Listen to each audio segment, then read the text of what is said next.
Ventura Tower, this is Cessna 234. I am requesting a frequency change to 0800. Repeat, requesting frequency change to 0800. Cessna 234, your frequency change is approved. Have a good night.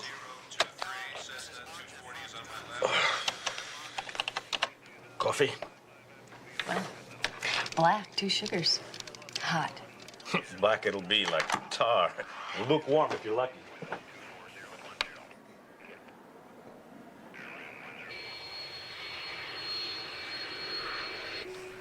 Hey, forget the coffee. Check my screen.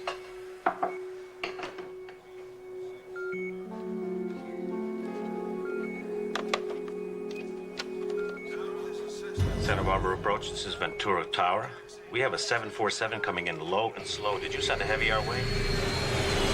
We may have a problem. Better clear the airspace. All aircraft in Ventura pattern exit immediately. All aircraft in Ventura pattern exit now. Unidentified 747 on final for Ventura. Please state your intentions.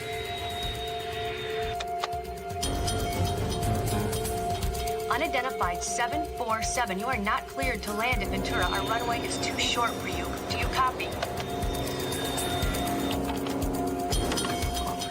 Unidentified 747. Please state your intentions now. Talk to us. Unidentified 747. Please state your...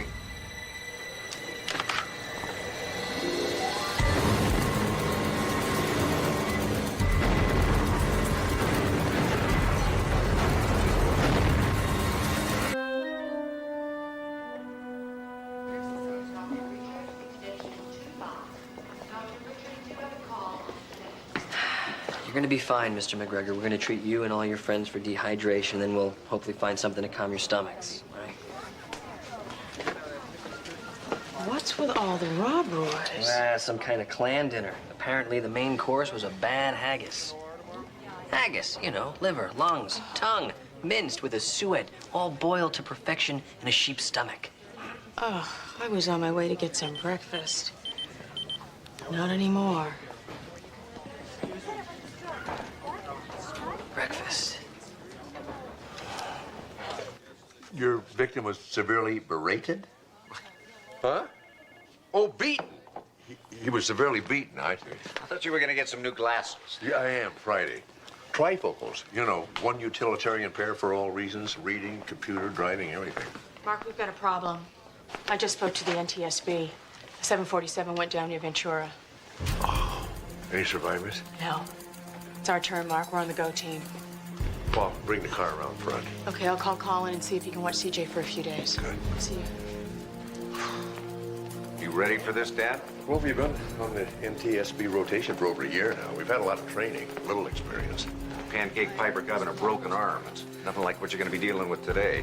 Well, I did sign on as survival factor expert. You heard what Amanda said. There were no survivors. Well, what we have to do is figure out how and why the people died, and if it could have been prevented. To tell you the truth, I'm not looking forward to this. If you need me, call. Okay, thanks.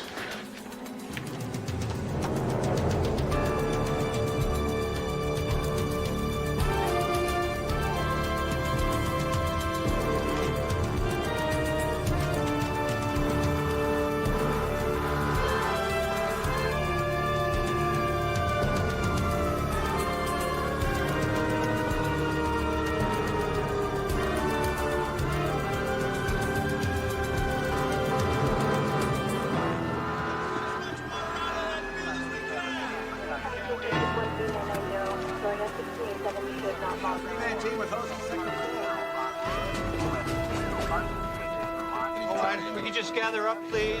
All the team, right here. Thank you.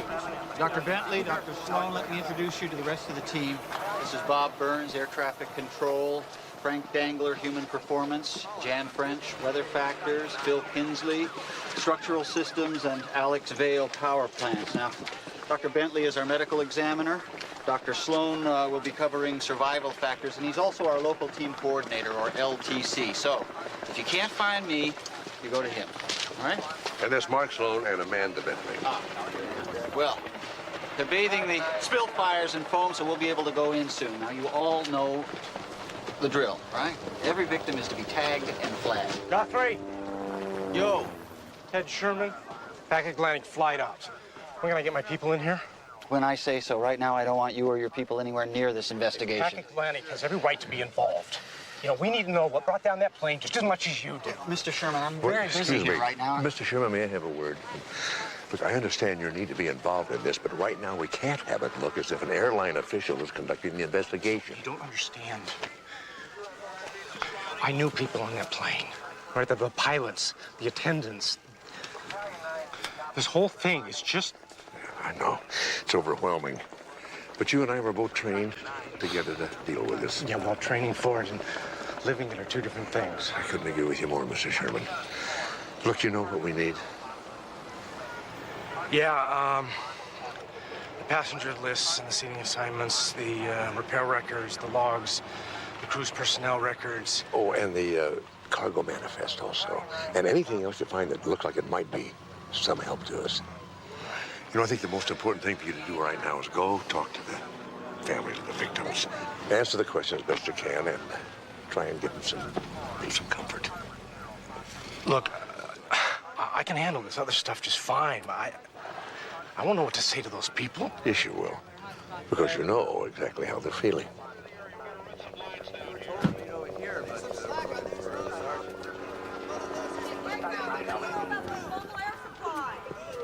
You with the ME's office?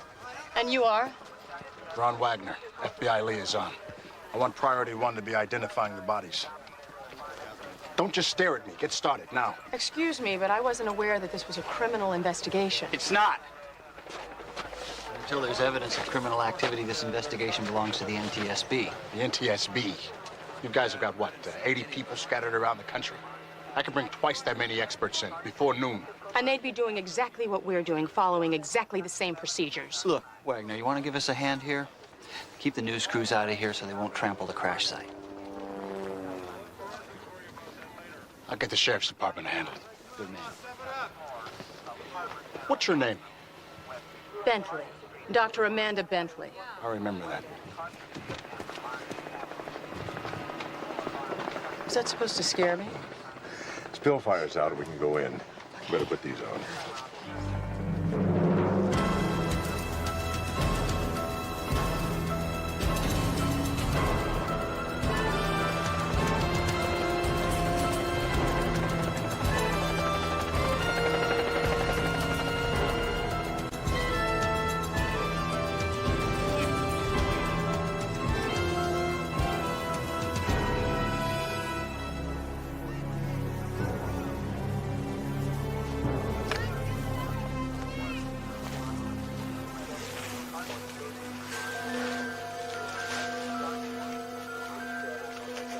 I thought I'd be prepared for this. I don't think anything could have prepared us for this. Let's get to work.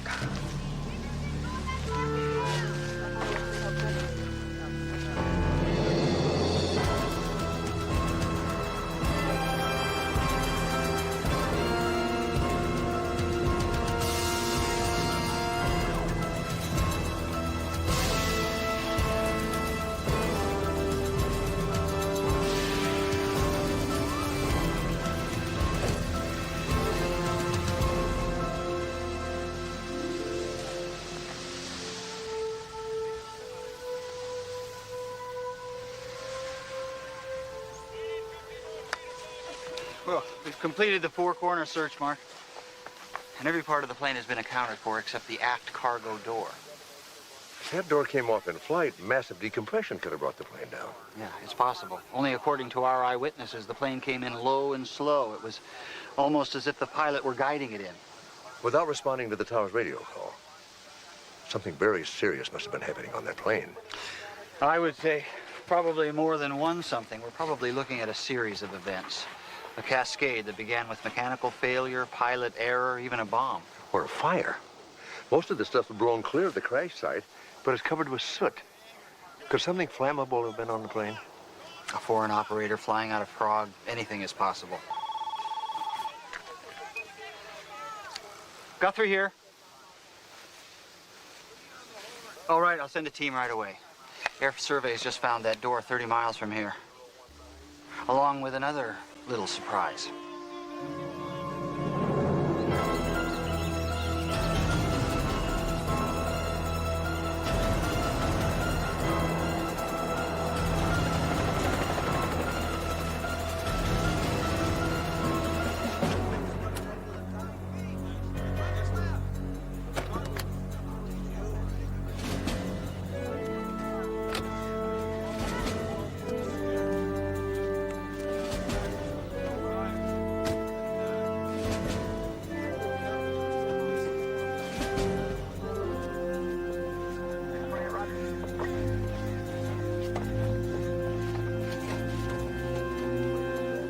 Mark, down here!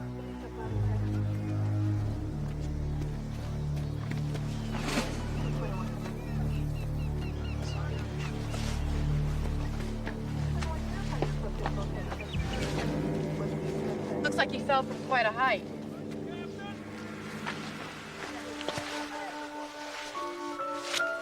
Along with all this other stuff from that cargo hold. What was this man doing in the hold? And what was he doing wearing handcuffs?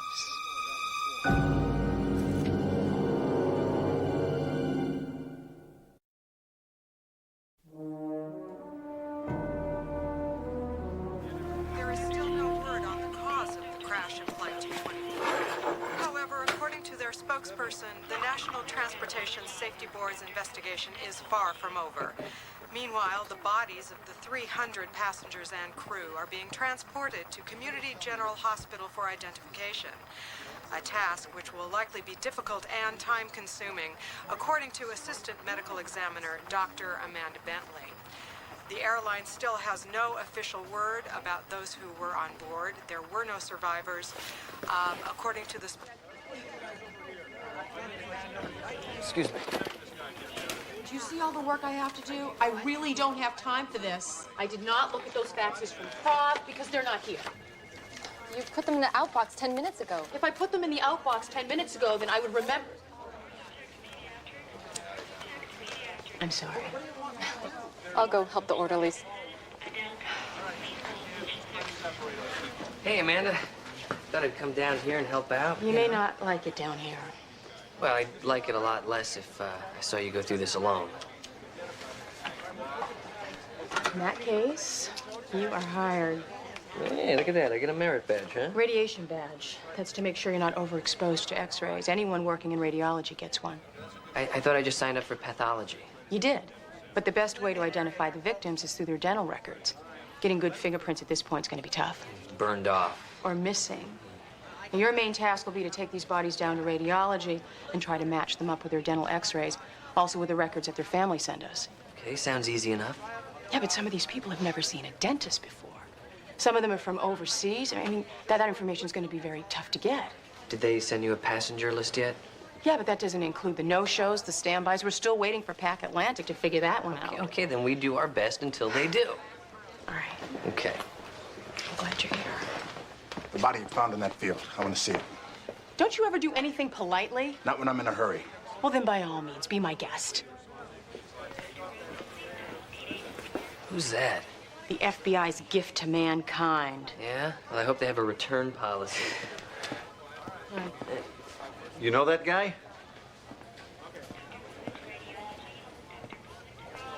Lieutenant Sloan, LAPD homicide. You recognize this I'm Ron body? Wagner, FBI. This is my investigation. Well, that man fell into my jurisdiction. Out of an international flight. Which means the FBI, which is domestic, shouldn't be involved. You want to get into jurisdictional nitpicking? I'd be happy to oblige. I'm sure you would, Agent Wagner. No doubt nitpicking was one of your better subjects at Quantico. Why don't we take this discussion outside? People are trying to work in here.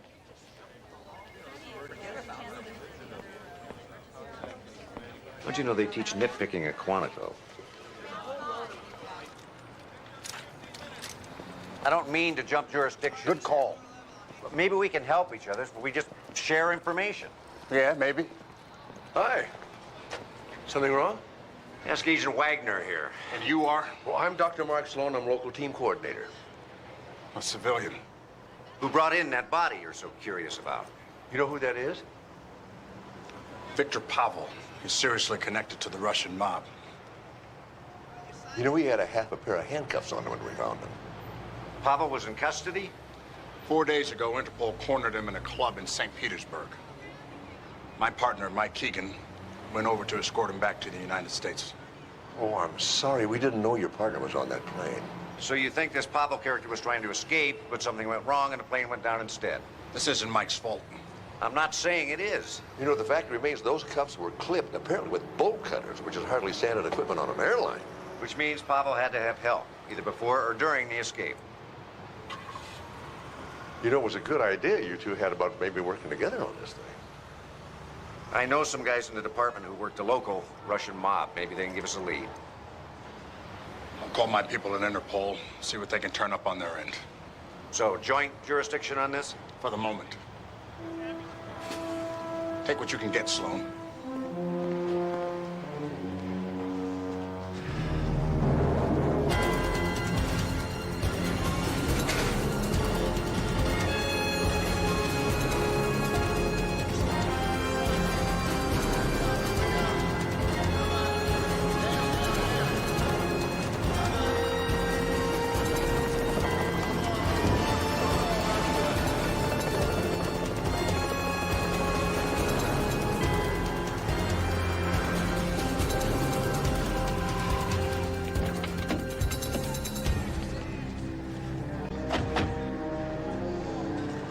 Yeah, better put one of these on. Okay, thank you. Wow, this looks like a three-dimensional jigsaw puzzle. Well, fortunately, we won't have to reconstruct the entire plane. Why not? Well, after Dr. Sloan found the soot on the last row of seats and we located the missing hatch, we knew to focus on the aft cargo area. So there definitely was a fire on board. Oh, yeah, definitely. I mean, look at this. I got a county arson investigator to check for thermal damage and fire propagation patterns, and he traced them back to the flash point here. And it looks like from there it moved into the rear of the plane pretty quickly. There was a burn through past the floor of the aft coach section. And the passengers and the crew, you know, they probably suffered smoke inhalation even before the crash. Oh, they did, and that's what I came to tell you. Every victim that I examined had soot in their tracheas. Yeah, I figured they might have. It happened so fast. Are you sure it wasn't a bomb? No, we would have found pitting in the airframe. What about mechanical failure? No, nothing turned up. I mean, hydraulics, avionics, structural, and I doubt if anything will. You know, we haven't gotten any airworthiness directives on this plane to indicate a mechanical problem. Well, maybe the black boxes will help. No. The ones we've recovered are obsolete, less than 12 parameters. There'll be no record of what happened in the hold.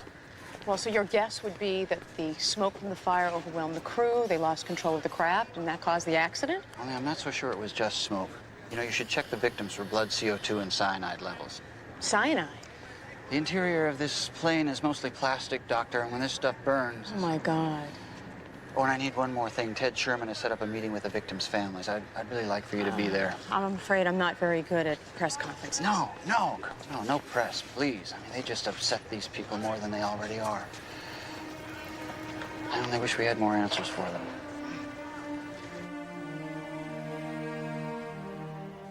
Ladies and gentlemen, we've only just begun our investigation, and regrettably, the truth of these matters often reveals itself according to its own timetable, so... But whenever we do know something, you will know it. You deserve our honesty. And I promise that that's exactly what you'll get. Dr. Bentley?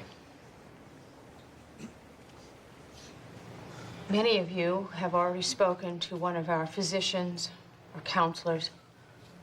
But we ask that you please continue to feel free to call upon them, because they will be available to you for as long as you need them. I think what we all want most is to know when we can get our... My husband, Louis Trent, was on that flight. I'd like to take him home. We're working as fast as we can, Mrs. Trent. It simply takes time. Mr. Guthrie has promised you all the truth. And the truth is that we will work through this as quickly as possible.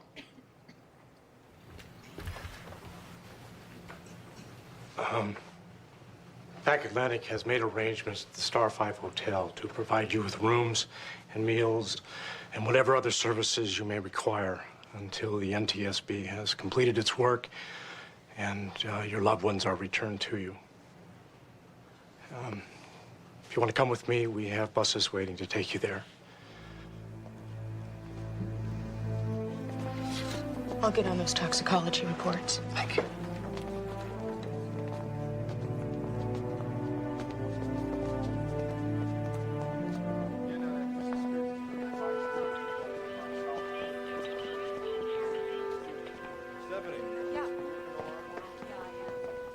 Dr. Bentley. Listen, if you want any more of the victims' IDs, you'll have to speak to my staff. I'm terribly busy.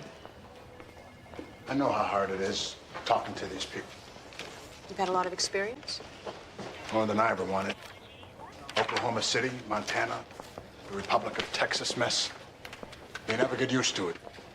Their emotions trip you up every time. Why do you act like you don't care? Emotions and jobs aren't a very good mix. You pay too much attention to one, you don't do the other one very well. So this is about maintaining efficiency, huh? Equilibrium. You lose that, you can't help anybody. Hey, you two are actually speaking to each other, huh? Well, I couldn't help myself. You see, he's a better nitpicker than I am. Well, good, because I need you to see this. Well, he's pretty badly burned, but he had on half a pair of handcuffs, and so I figured it was your partner even before I checked the dental records.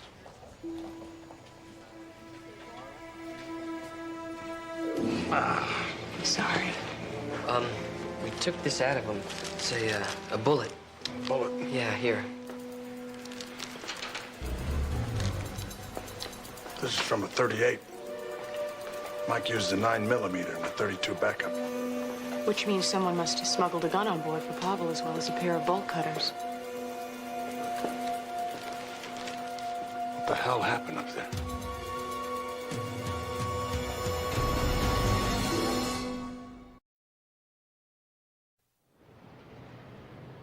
Why stall? We tell the press the FBI is taking over.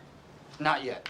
Look, this is a criminal matter, and we both know it. There was gunfire in the hold, Keegan got shot, Pavel tried to escape and got himself killed. And I'm not disagreeing with you, but it's not my call. It's up to our bosses in Washington.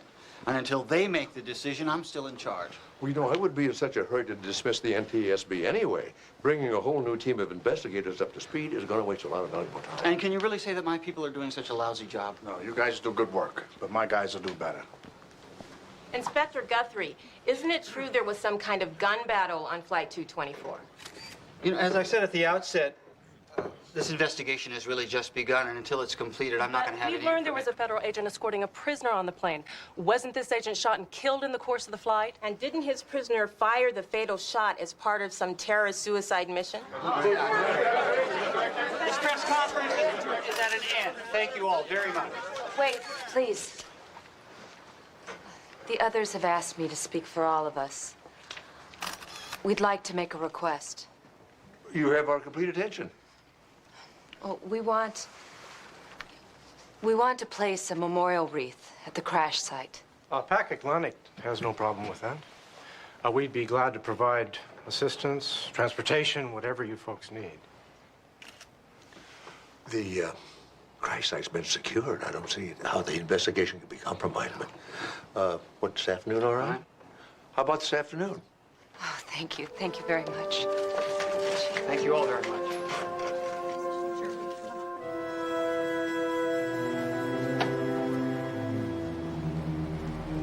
Hey, Mark. Hi, Dad. You should take a look at this.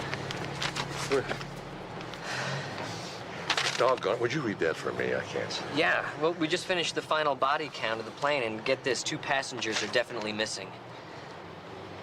Did you check the manifest?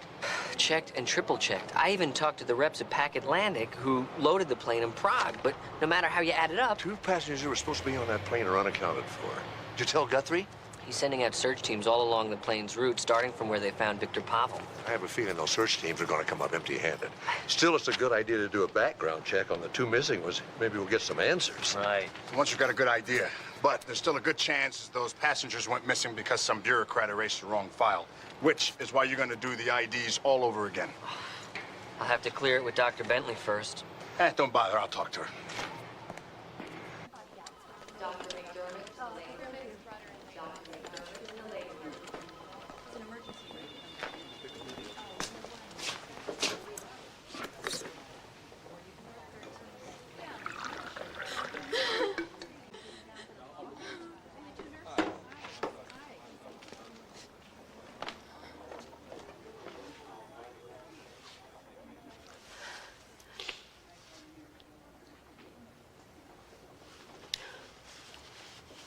Just in time, Agent Wagner. Why don't you just come in and enjoy the show? There's damn little I'm enjoying about any of this. Yeah, I got the toxicology reports back on the crash victim. And the CO2 and the cyanide levels in their blood were way above the lethal limit. So that would mean that for about 3 or 4 minutes, while that fire was spreading that cyanide gas throughout the plane, those poor people were... I'm sorry. I know I should be more professional about this, but...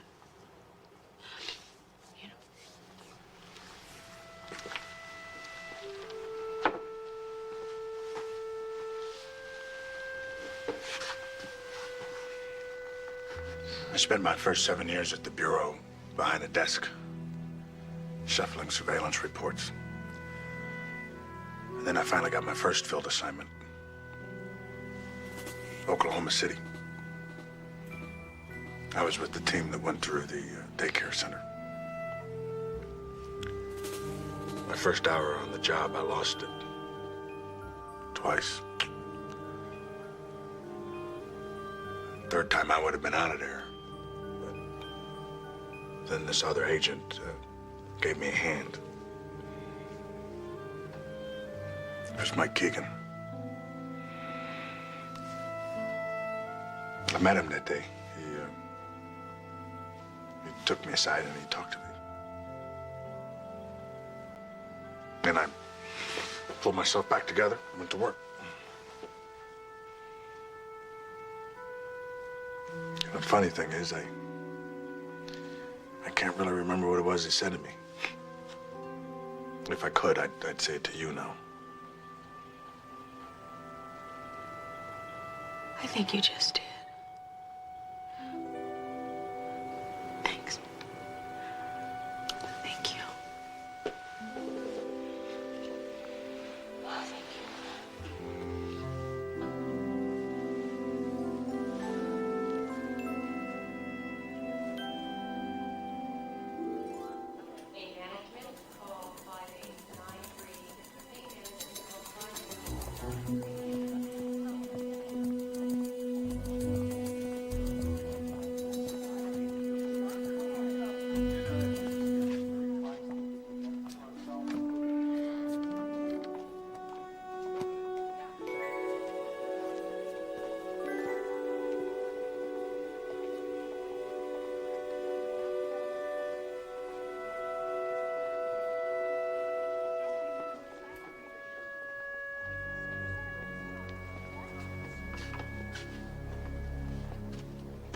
What is it, Sloan?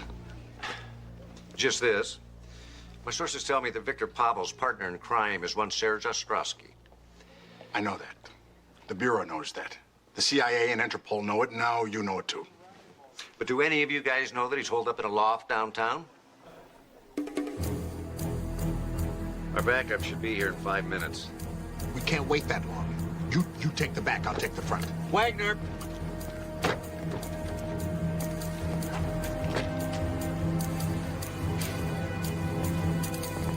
Freeze, FBI.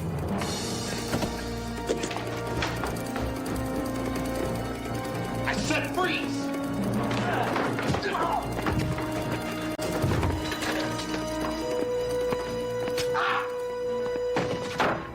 Fight's over. Drop the knife. Good timing. Should see me on a good day. Talk. About what? Be specific, please. Victor Pavel. Did you smuggle a gun to him on flight 224 or not? This is very bad joke. Victor doesn't think so. He's dead. Along with his FBI escort and about 300 other people. And you had nothing to do with it, right? Duh! In first place, I wouldn't help Victor. The man was, how you say it here, freako. He killed more friends than enemies. We're supposed to think you guys are ex-partners? Well, why do you think I'm in City of Angels? I wanted to be as far away from that governor as I could go. If you're so happy here, why were you running? Who's running? I'm upwardly mobile. I have wife on Fen-Phen, 2 kids in therapy, new home in Beverly Hills. This is America. What you've got is a cell down at county. Because in America, you pull a knife on a cop, you go to jail.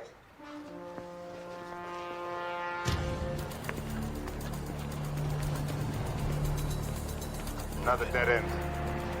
You may be dead yourself if you don't get that looked at. Not until after we book these guys. Shouldn't take more than an hour or so. Right about the time your favorite doctor comes back on duty, huh?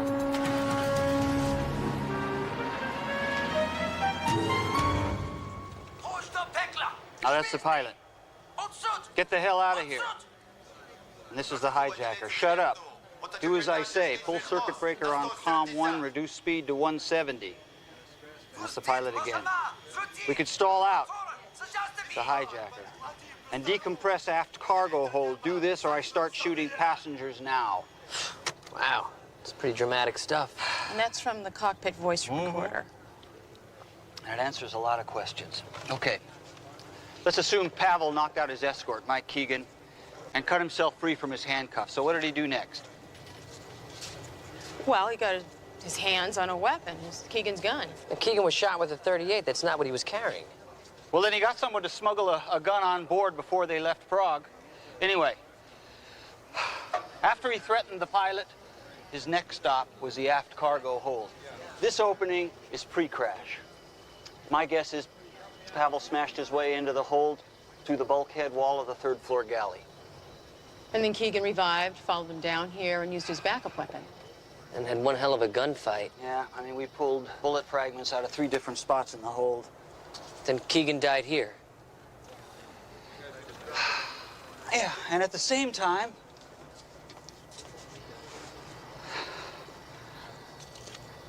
the gunshots ignited this emergency oxygen canister.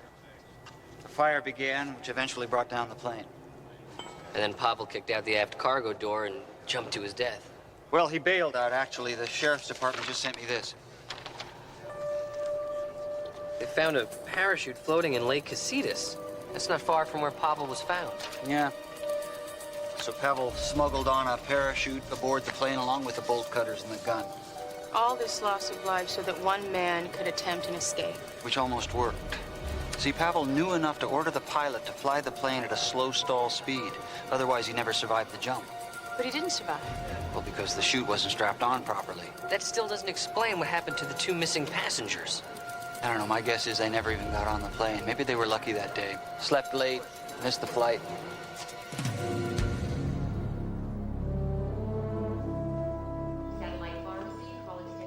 Ouch. Are you sure you used an anesthetic? My patients don't usually complain. Your patients are usually dead. That can be arranged. Now, this laceration's pretty deep. Maybe I should have had a surgeon handle it in the OR. I don't have the time. Why? Bad guys have already been caught. What else is left to be done? I suppose there's always work to be done. Well, work is definitely better than real life. Tell me about it. I just got a divorce. Not fun. You too? Never been married. But I've had more than one broken relationship. Aren't you going to say something like, that figures? Too easy. I don't regret joining the Bureau. It's just that most women are a little, turned off by the badge and the gun. Really? I'm around guns and badges all the time. They don't turn me off. But then again, most men don't find the scent of formaldehyde much of an aphrodisiac either. Would depend on the woman who's wearing it, I suppose. I suppose.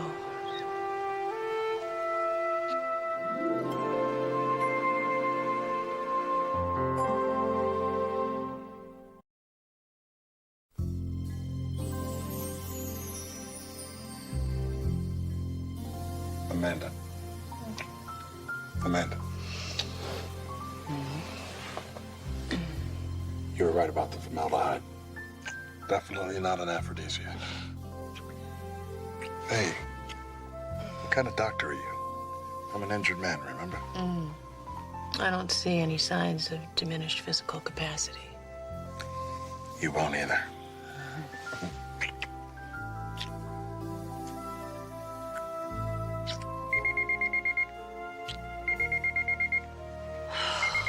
This is gonna be a long day. Which is why we ought to get some sleep. I don't think so. Hey, how much time to get on one of these snooze alarm things? About 9 minutes.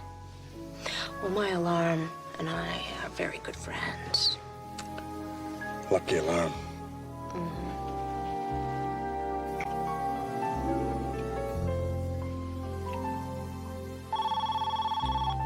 This is worse than a cold shower. Stitches. Going through a tunnel. Bad signal. Where were we?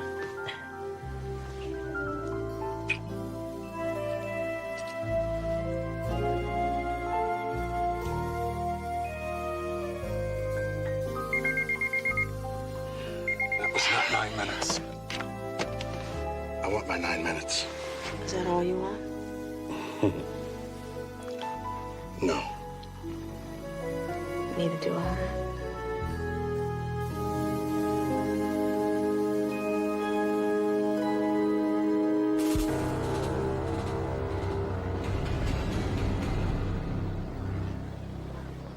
We found a gun in the cargo hold. Agent Wagner has confirmed that it was Mike Keegan's backup weapon. We believe Victor Pavel took Agent Keegan's primary weapon, used the bolt cutters to free himself, and head for the aft cargo hold. Keegan pulled his backup weapon, followed Pavel below, and a gun battle ensued. And your partner was killed. And the gunshots ignited a fire, which didn't leave Pavel much time to bail out. In his haste, he failed to secure his parachute properly. The wind pressure ripped it off, and he fell to his death. And then smoke and cyanide gas disabled the crew, and that caused the crash. End of story. Well, except maybe it's not the right one. There are just too many things here don't make any sense at all. Like what? Well, the 2 missing passengers, for one thing. What if the voice we heard on the cockpit recorder was one of theirs and not Pavel's? Come on, Doctor, that's not even reasonable. Well, is it more reasonable to assume that a trained agent like your partner would let a man who was handcuffed to him overwhelm him that easily? If there were 2 men on the plane, that would mean that Mike Keegan was taken by surprise and there wasn't anything he could do to stop it. Even if that were true, it doesn't change the rest of the scenario. It's still a failed rescue attempt. Well, not necessarily. I checked the cargo manifest against what was found, and there's a shipment from Bavaria Express, and it's still missing. It's probably out near where Pavel landed. It doesn't mean anything. Oh, wait a minute. What do you think it means, Mark? Obviously, those hijackers knew that plane because they disabled the radio. Now, why didn't they disable the voice recorder? Why did they leave it there for us to hear? And why didn't they make sure that Pavel's parachute was secured? They were sloppy. Well, I don't think so. This whole thing was so well planned and so well executed. I don't think they ever intended for Pavel to escape. They left that voice recorder running on purpose so that we would come to the wrong conclusion. Yeah. So we'd go after the Russian mafia instead of looking for the real answer. The missing cargo. Exactly. Dr. Sloan, we have a simple answer for the crash and what caused it. I don't need an amateur sleuth complicating things with bizarre, convoluted theories. We're done here.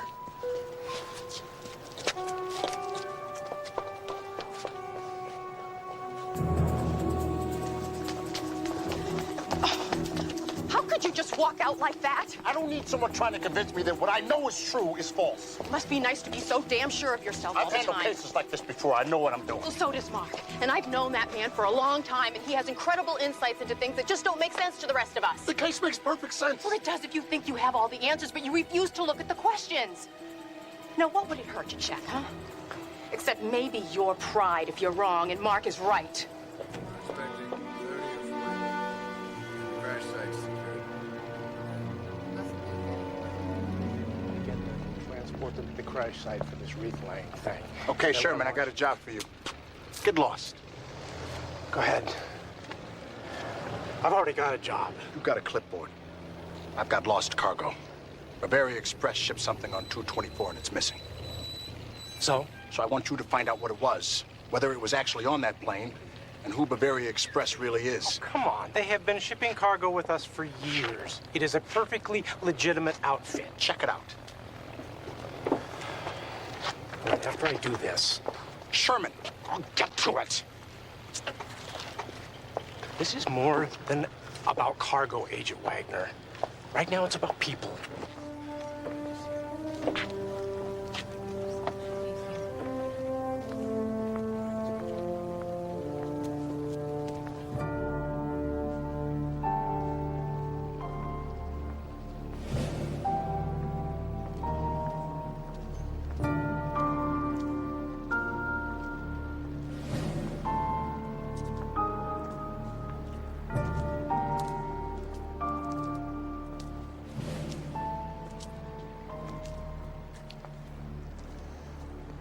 Mrs. Trent, I'm Dr. Mike Sloan. Can I help you? Oh, yes, from the press conference. I remember you.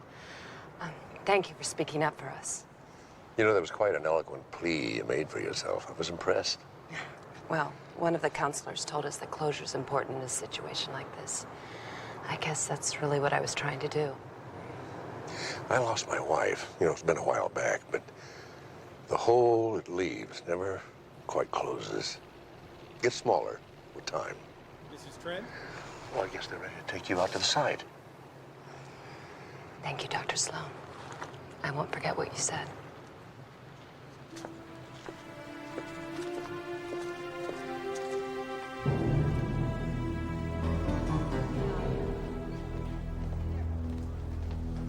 How's it going? How many consecutive shifts have you pulled, Jesse? I don't know. I quit counting sometime last Christmas. Can't wait to get back in the ER. Well, FBI is taking over. You won't have to do double duty much longer. Good. Doctors, we have a problem. What is it, Jay? That was the radiation safety officer. He just processed our badges and they came back foggy. Excessive radiation? How much? Not too bad, but he wants to check our new badges and he's running some diagnostics down in radiology. But that's nuts. I haven't had that badge on for more than 2 days, and you haven't even been down in radiology yet. Get a Geiger counter in here, Jan.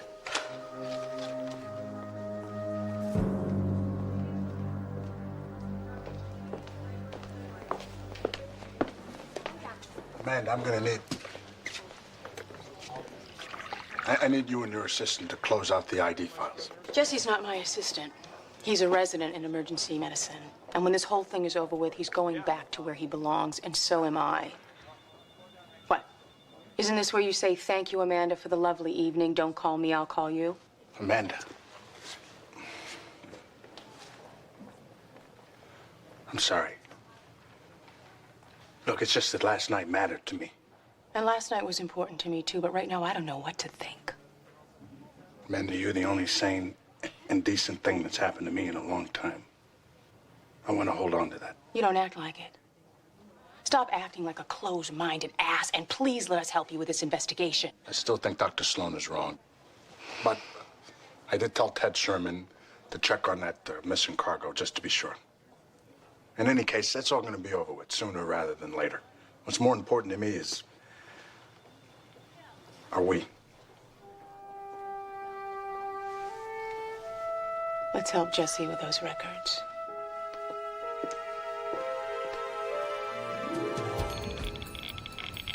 Yeah, what's the reading? Okay, when you're done, I'll Mark? need to check on the bodies downstairs. What the hell is going on? The crash victims. Hey, forget the coffee. Check my screen. Santa Barbara approach, this is Ventura Tower. We have a 747 coming in low and slow. Did you send a heavy our way?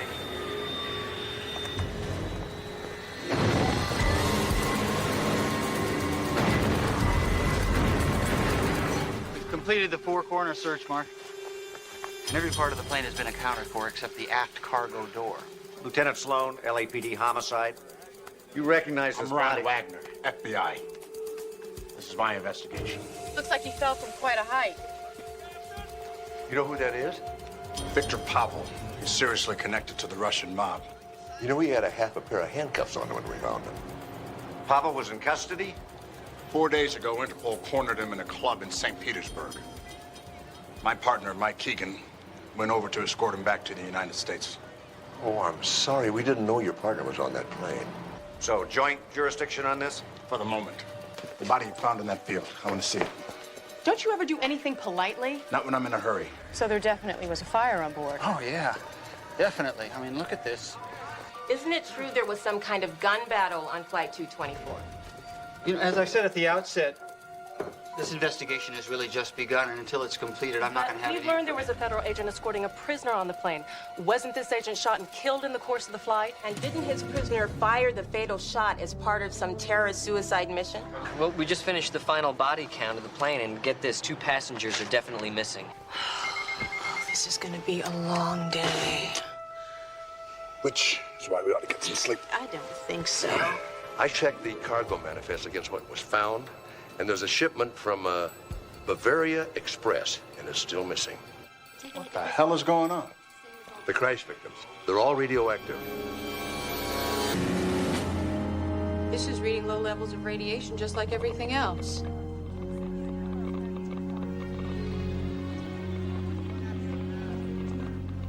We've checked everything.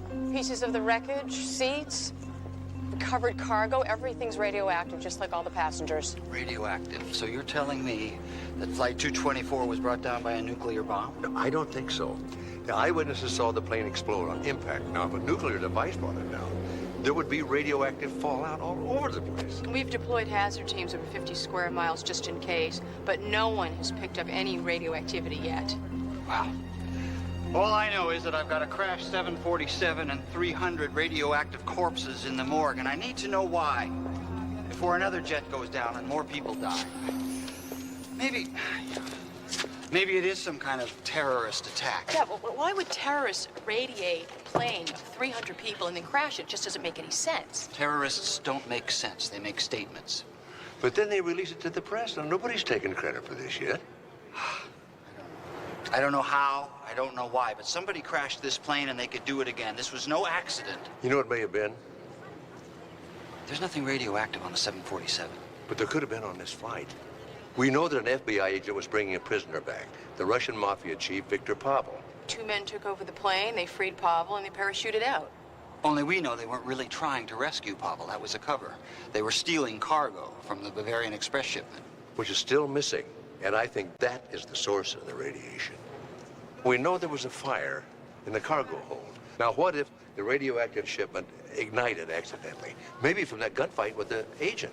Well, then the smoke could have dispersed radioactive particles throughout the plane. And then the passengers breathed the smoke and became irradiated. Just a minute, Link. I mean, that shipment weighed 10 kilos. Well, a half a kilo could have irradiated a plane that size. And exposed everybody on board. Why were they trying to smuggle radioactive material into the U.S. in the first place? Wouldn't it have been just as easy to steal it here? No. Security in American nuclear installations is pretty tight, but in the former Soviet Union, the stuff is, well, very accessible. It wouldn't be that hard for the Russian mafia to get a hold of some and smuggle it out. Why would the Russian mafia kill one of their own people as a cover to steal their own shipment? No, they wouldn't. Whoever was smuggling the stuff had no reason to steal the shipment off the plane in mid-flight. Which means we're dealing with 2 different groups here. The original smugglers and the hijackers who used that escape attempt by Pavel to cover up stealing the shipment. Then who killed him and 300 innocent people? And we haven't answered the big question. Who has that 10 kilos of radioactive material? And what do they intend to do with it? Agent Wagner, you know, we've just confirmed that the radioactive material is being smuggled on 224. Interpol just turned up a fence in Prague. We got very fat off of selling some used fuel rods. Thanks for the good work. The FBI's taking over now.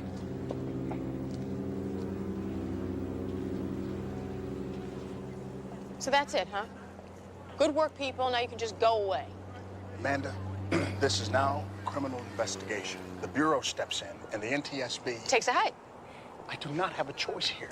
This is a matter of national security. I have to follow procedure. Is that to say that we can't? That's not the issue. We're talking about people who committed mass murder just to smuggle in black market radioactive material. We're not just talking a plane crash anymore. We're talking Russian mafia. That's not necessarily so. Mark has found compelling evidence that your partner and Viktor Pavel may have been murdered by someone other than the mafia. Mysterious missing passengers, right? Why are you so fixated on one solution when there may be others? Amanda, I've been doing this job for a while. I'm pretty good at it. I know that, Ron. But there are other possibilities. Simple answer is usually the right one. You know, I think you're letting your need to be right get in the way of finding the truth. And I think you're letting your emotions get in the way, period. My emotions? What about your emotions? That plane crashed and killed 300 people, including your partner. And you and I had just... Forget it. Yes. You and I.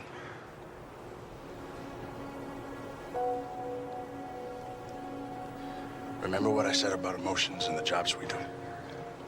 That was about the family's grief. That wasn't about us. Maybe not then. I don't have a choice here about any of this. Please try to understand. I can't.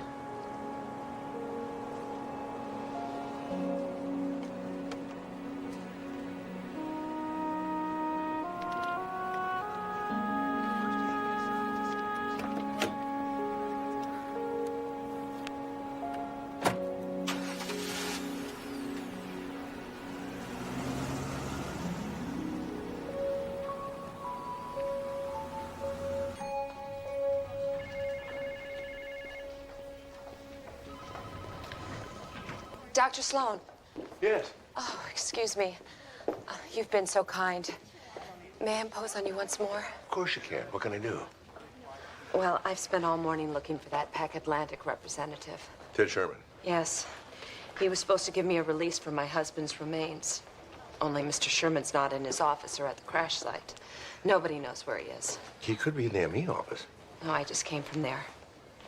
And now Dr. Travis says that all the bodies and personal effects.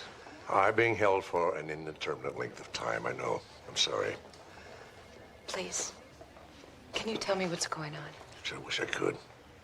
Look, I promise you, just as soon as it's possible, I'll explain everything. You know, in the meantime, to try to get this out of your mind. I know that's very hard, but try to get away from it. Take a rest. You sound like my husband, Louis.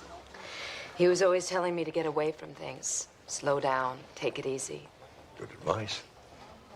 You know, I have a little spot on the beach out by my house. I call it my getting it together place. And just being there restores my perspective, my sense of purpose. I have a place like that, too. A park near the sea. I can sit on a bench, watch the boats in the channel, and find myself.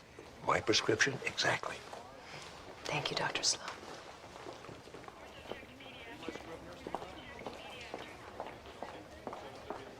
Tough, huh? Oh, tough isn't even the word for it. Anything I can do to help? You know, Jess, it occurred to me that before those hijackers bailed out, they must have breathed some of the same smoke the passengers did. And by now, they must be pretty sick. Oh, deathly. Vomiting, diarrhea, bleeding from the gums, lips, and all the soft tissues. Classic radiation mucositis. Yeah, and a physician might easily mistake that for a virulent yeast infection like thrush.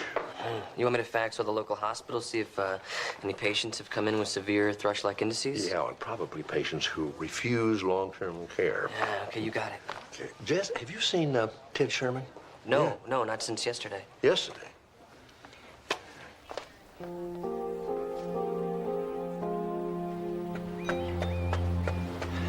You were right about Ted Sherman, Dad. The man's missing. What's more, his apartment's been torn apart. We need to find Mr. Sherman right away. You think his disappearance is connected to the hijacking? Well, he wouldn't be the first airline employee that became a smuggler. Well, whether he did or didn't, we're no longer involved, remember? Wagner booted us off the case. Doesn't want anyone coming between him and the Russian mafia. Well, I don't think this had anything to do with the mafia. The business with Ted Sherman just one simple burglary, isn't it? Which means I'm free to investigate. With our help. Oh, I wouldn't have it any other way, even if I had a choice. You look happy this afternoon. And why shouldn't I be? It's a lovely day. The sky is clear, the sun is out, and I just got an answer to our fax. Check it out. Oh. Friendly. Would you read that? Clinic in Fillmore treated 2 patients this morning for a severe case of thrush. And they refuse long-term care. Let's go. You pick up Amanda on the way. Call me.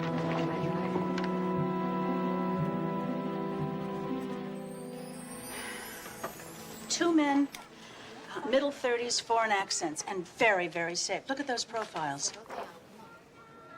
Wow. Bleeding mucosi, severe diarrhea, intense vomiting. They needed immediate hospitalization. Which I recommended in the strongest possible terms, but they refused. They paid cash and they left. Any idea where we might find them?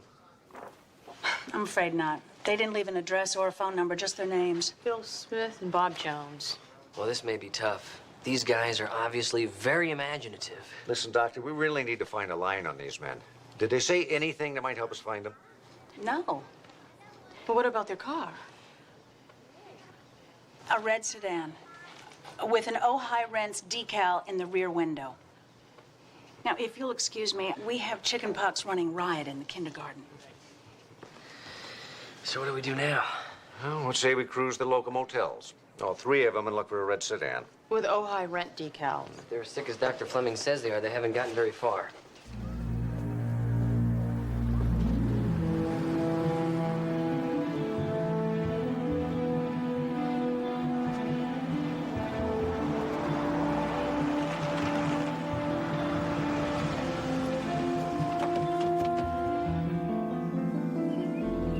Ojai Rents.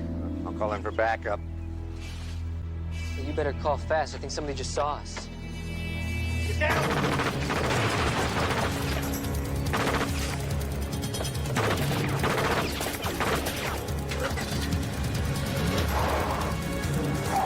Stay down.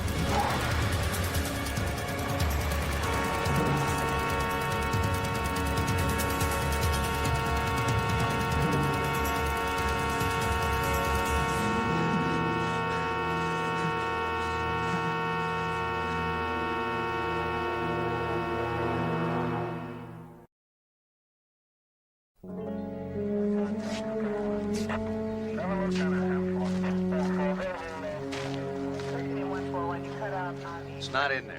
I thought we had this thing wrapped up. Could they have hidden it somewhere? I got a bad feeling they handed it off to whoever they were working for. Well, he's not going to be working for anybody anymore. They're not going to regain consciousness. It's a horrible way to die. They earned it. Have you run the prints yet? Yeah. It's a Milan Pozier and a Karl Masaryk. Interpol's got a long rap sheet on both of them. Get this. Last known place of employment was Prague. They were ramp agents for Pack Atlantic. Uh-oh. You think he's going to arrest us or just shoot us on sight? I ought to have the federal marshals throw the three of you in jail for interfering in an FBI investigation. What investigation, Agent Wagner? According to you, those two men never even existed. Over there.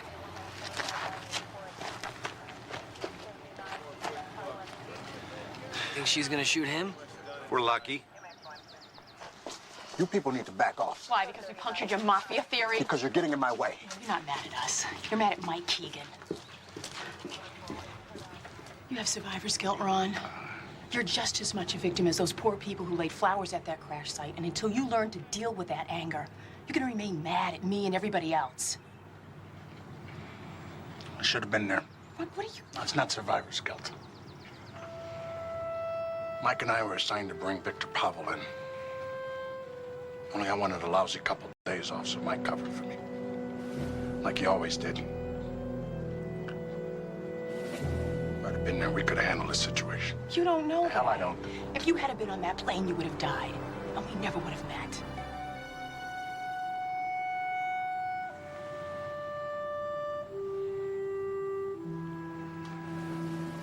I need to make a phone call. As a doctor, a community general's got a lot more sense than I do, especially about this case. I'd like him to work on it with me, if you will.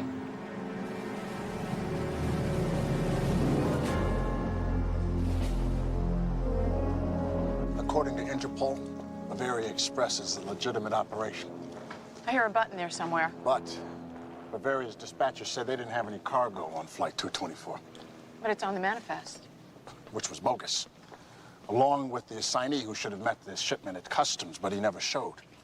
Tracking him down will be next to impossible. Well, maybe not. Mark thinks whoever smuggled the fuel rods might have booked a flight on the plane. To babysit the shipment, a smart move which didn't work. Thanks to the hijackers. Dr. Sloan, thanks for coming. I apologize. Oh, like that. Look, what we've got to focus on now is finding Ted Sherman and those fuel rods. Ted Sherman, the Pack Atlantic rep?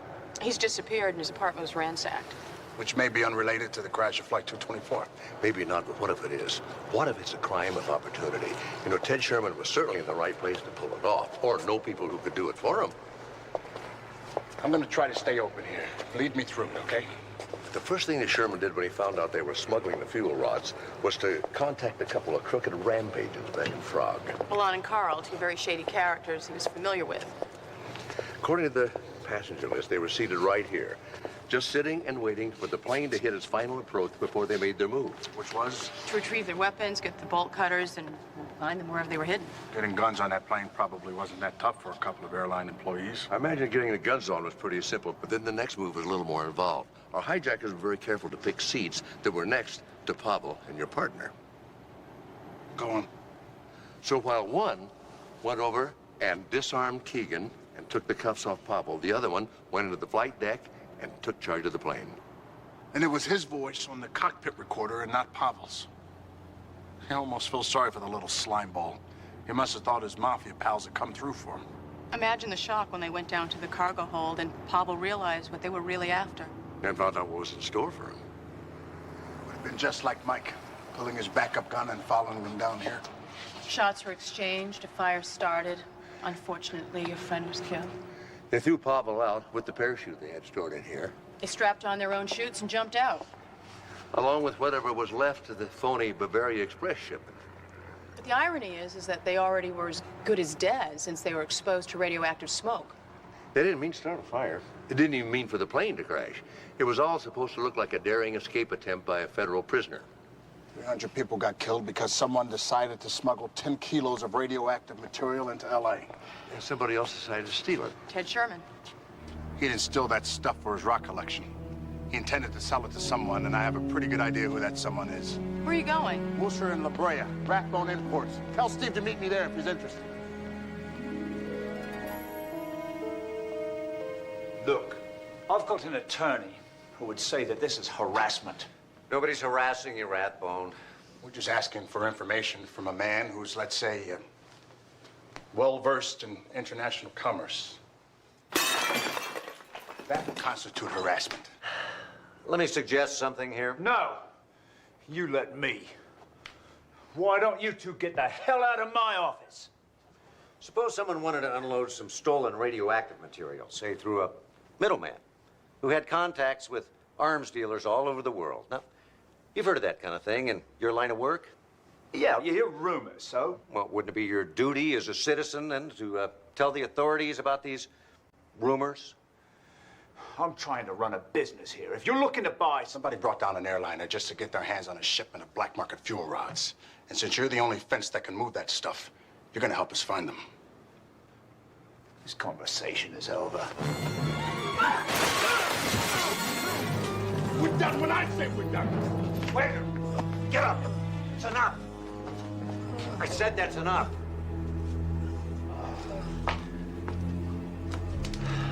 Terrific.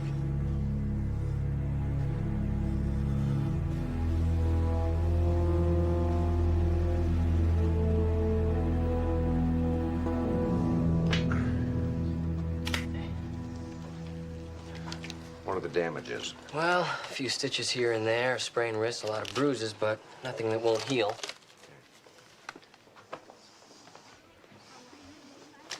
They're yours? You stole this from my desk. I made a probable cause search of your desk and your storage room. Fascinating stuff you've got in there. You want me to tell you what I found, or would you rather I tell you how it's going to go from here? I'm listening. Whoever stole those fuel rods is going to contact you sooner or later looking for a buyer.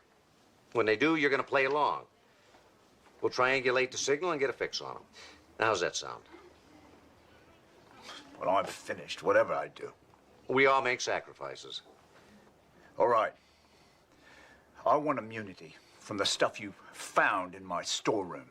If you cooperate completely.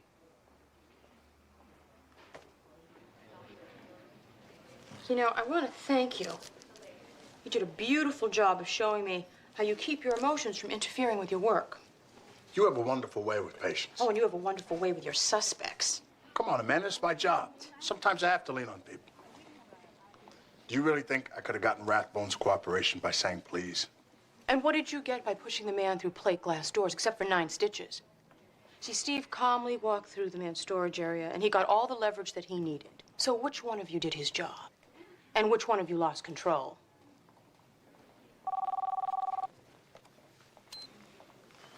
Wagner. You're not going to believe who our new friend's talking to right now. Better get in here. Yeah, well, I'm not sure I want to get involved. There's too many people looking for this stuff, and for you. What do you mean? I mean 300 dead people isn't bad for business. I never wanted those people to die. It just all went wrong. Yeah. Just give me 10 cents on the dollar. You will make a fortune. All right, well, I need some time to confer with my associates. Where can I get back to you? I'll contact you. Let's talk in 2 hours. Satisfied? We got a trace.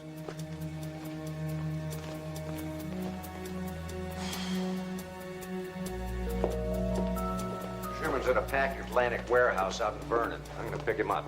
Oh, this is still my case. We really need to get into this again. I just want to come along for the ride. You can drive.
Wagner, over here.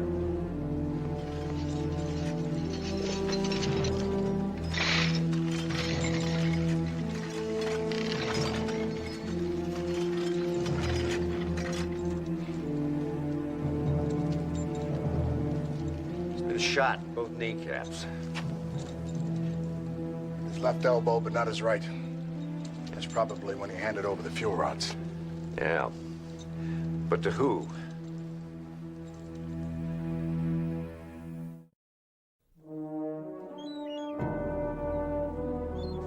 I just got word from D.C. Sherman was in Army Airborne. Which means he knew everything he needed to know about planes. Including how to jump out of them. But Sherman's still screwed up and got himself killed. Yeah, probably by the original smuggler.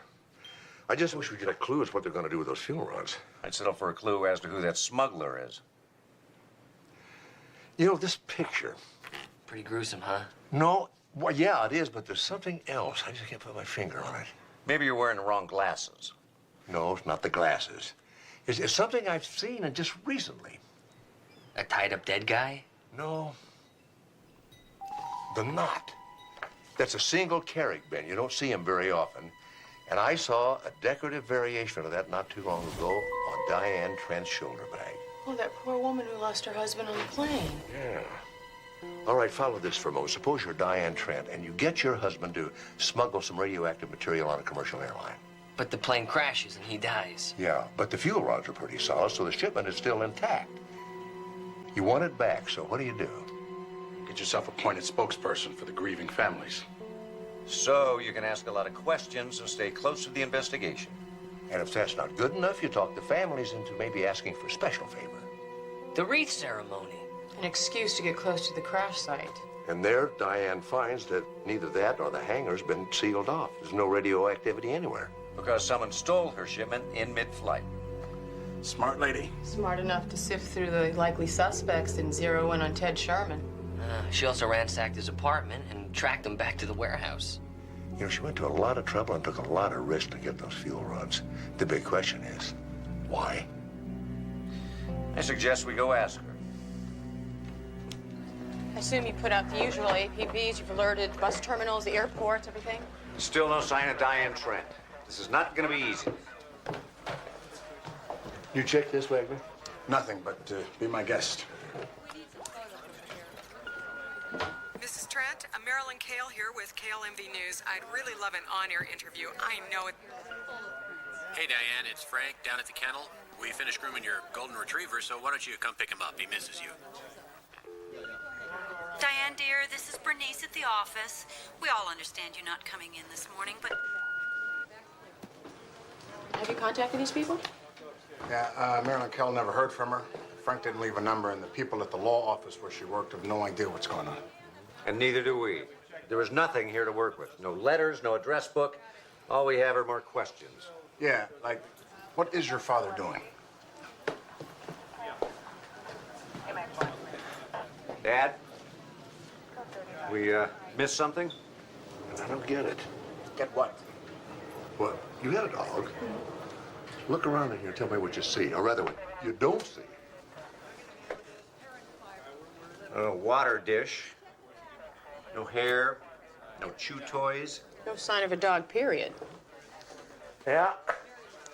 There's not a speck of kibble in this kitchen. Well, maybe the call from Frank down at the kennel was a mistake. Or maybe it could have been a coded message. Either way, I think we better get in touch with this Frank, have a talk with him. Tell me, Sloan, how fast can LAPD get a copy of Diane Trent's phone records? Faster than you can say Frank.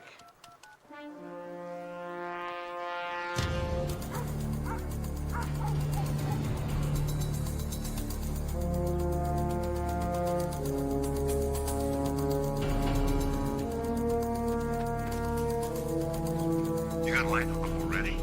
Well, good work, Steve. Who is he?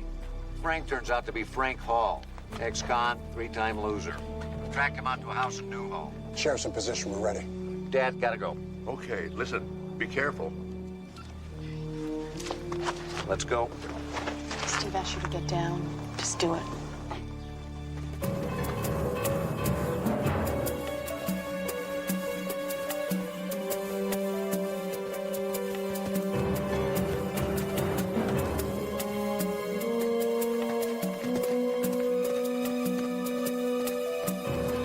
Get down!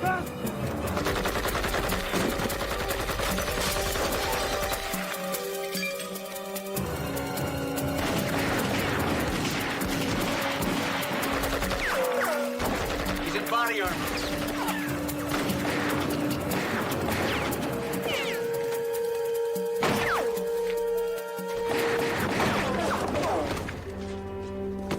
He's down! Move in! Watch it!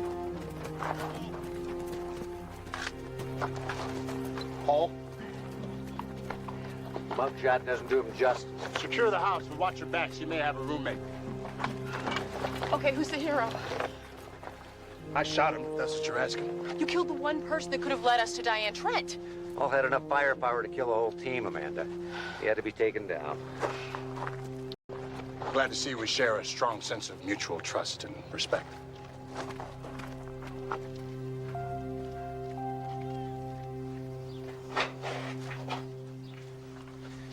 Looks like Hall was playing pen pal with every gun-happy militia nut between here and Michigan. Destroy America to save it. Highway to Armageddon. This stuff makes the Turner Diaries look like Little House on the Prairie. Found packed bags in Hall's bedroom, and this. It's a one-way flight to Sydney this afternoon. He couldn't have known that we were on to him, and why was he in such a rush to leave town? You may have the answer to that right here. This is a first. A homemade glove box, a damn good one. It's for handling and processing radioactive material. I can think of only one reason Hall would need something like this. To build a nuclear bomb. Well, how big could it be? Does it matter?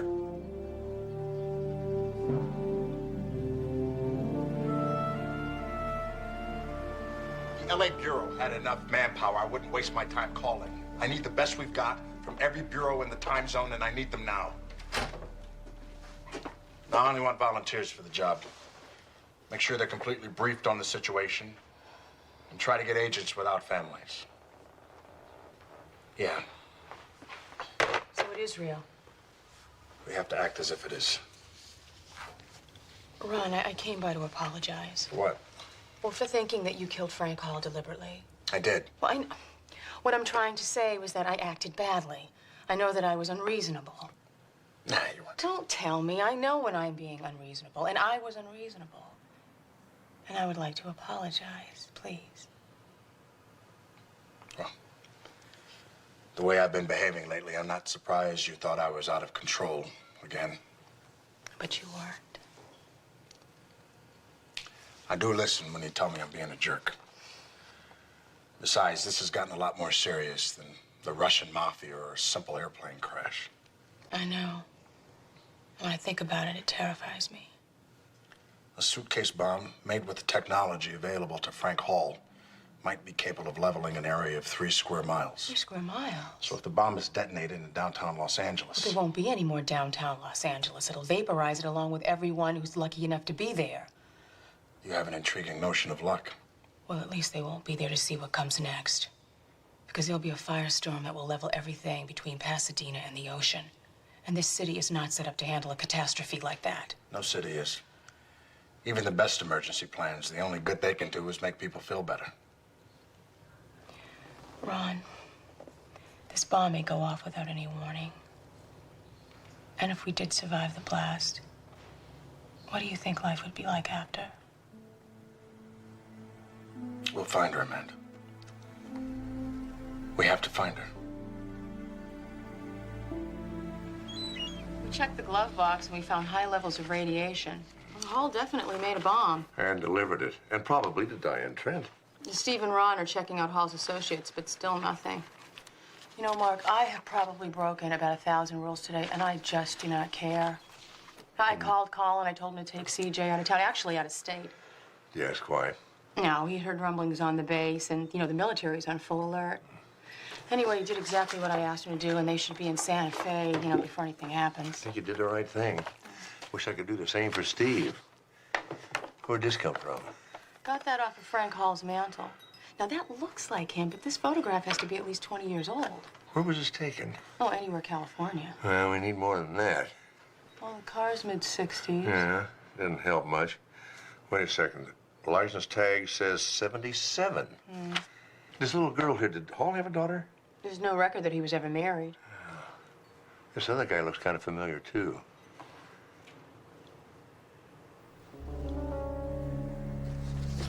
Look at the ropes on those packs there. Let's see. Well, that's that whatchamacallit knot. A Carrick band is the same knot Ted Sherman was tied up with. And the same knot that was on Diane Trent's shoulder bag. That little girl, Diane Trent.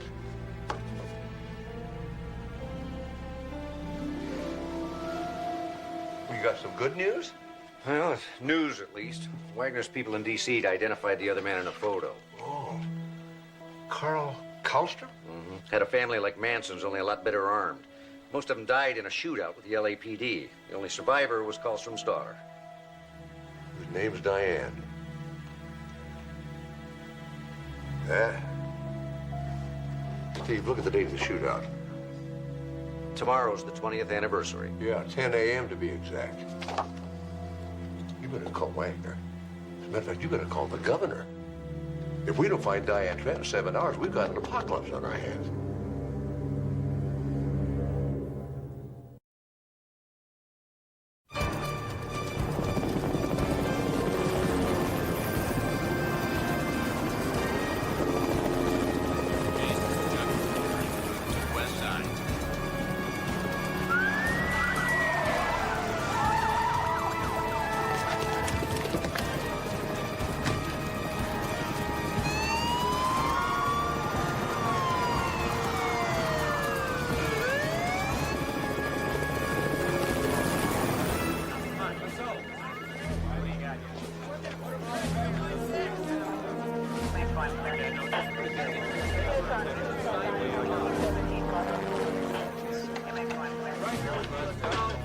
of city, state, and federal officials, and nobody knows what to do. Well, it sounds like you're doing something. Can we go someplace where we don't have to shout?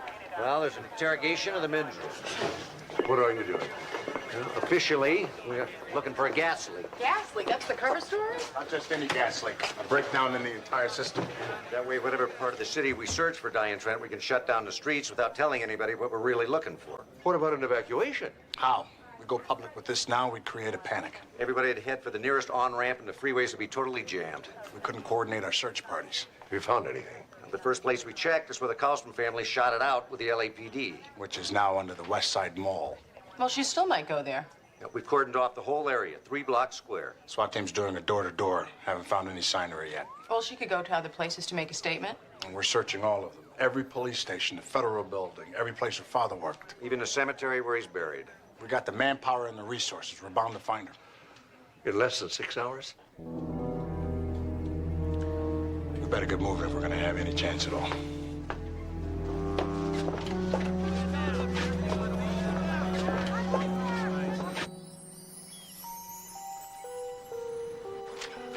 Less than an hour to go, and the police haven't found a thing. Well, this is a pretty big town. She could be anywhere with that bomb. I don't think she's just anywhere, Jesse. She wants to make sure her revenge is unforgettable. I'd say that blowing up half of L.A. is pretty unforgettable. Well, she'll pick some place with political significance so that everybody will know exactly why she's doing it. Where's that Carlson massacre file? The officer in charge of the SWAT team that day was David Bryant. He became police chief shortly after that. Made his career for him. Well, maybe she's going after him. No, he's been dead for 10 years. But that's the connection. I know where she is. We've got 50 minutes.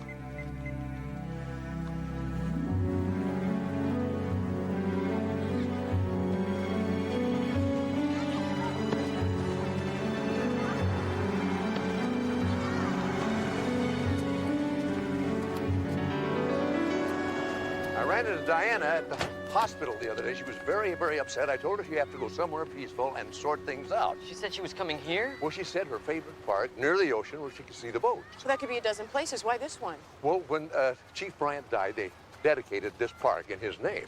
So then this place is a reminder of what happened to her father, but it's also a tribute to the man in the city that killed him. I don't know. That's really reaching. Well, it's all we got, Jesse. You know, it's going to take time to search a park this size. We haven't got time. Well, we better split up. Yeah. Listen, be careful, you two. This is a dangerous woman. Well, with a nuclear bomb under her arm, I'd say she's a little more than dangerous. Good luck.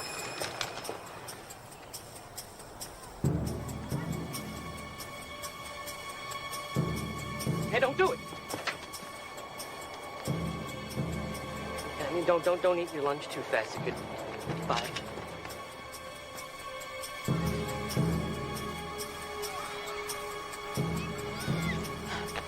Mark, over there.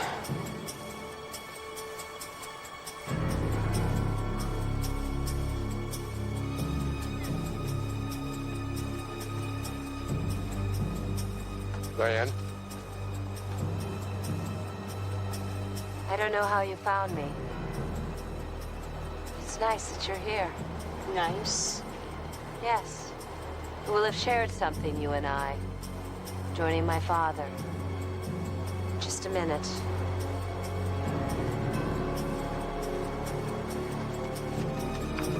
Man and your dad, they're in the line of fire. More people should know about him. Diane, nobody's going to know anything if you blow up the whole city. They'll know about his hatred for all things impure. And they'll feel my hatred for them at the second of their death. And that will be sufficient. Diane, don't you see, it's such a hollow victory. Surely there's some other way. Don't. Hey! Diane, Trent! Diane, no!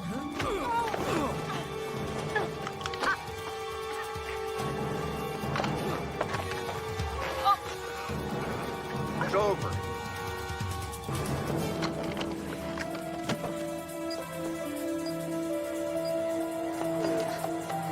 Pull the red wire. It's always a red wire. Jesse, there aren't any red wires. They're all black.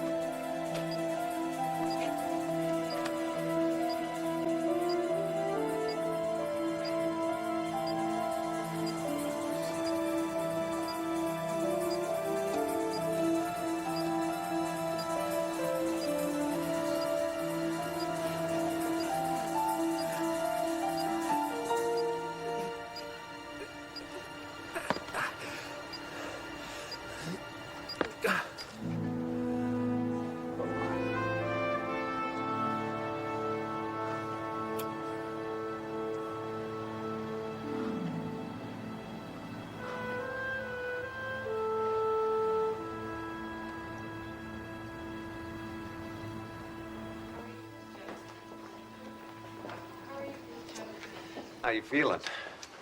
You know, if I'd have known she wanted to shoot someone, I'd have let you be the distraction. Hey, it was your investigation. Next time, it's your investigation. Yeah. Next time. You take it easy, okay? See you. Amanda.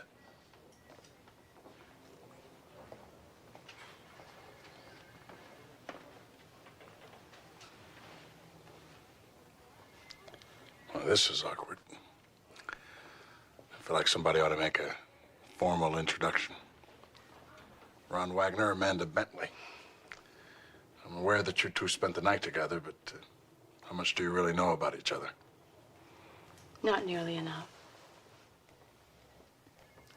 I could try to get a transfer to the LA Bureau. Ron, I don't think that either one of us is ready for that decision. I think we have too many things that are unresolved. Like dead partners. And dead marriages.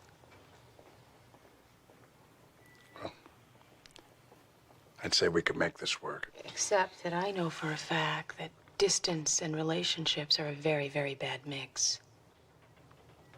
Yeah. It's just that there's so much here. Well, maybe someday if we're lucky. Well, will you at least have dinner with me, Dr. Bentley, before I leave LA? Once I get out of this gown? I would love to have dinner with you, Agent Wagner. And I believe I can help you out with this gown. I was hoping you'd offer.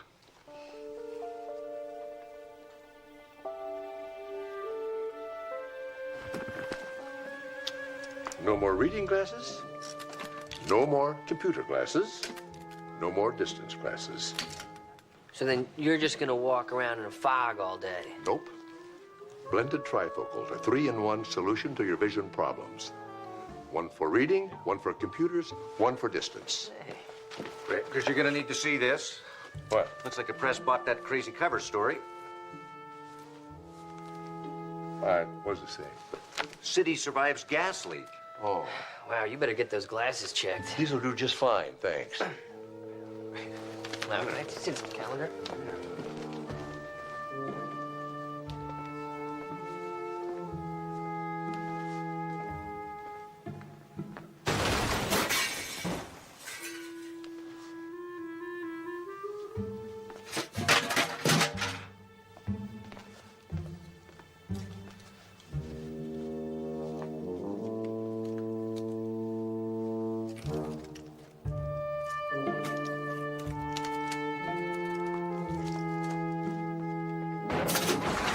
Sexual Surrogate is a cutting-edge drama about a dedicated therapist who uses her body and soul to help families in crisis.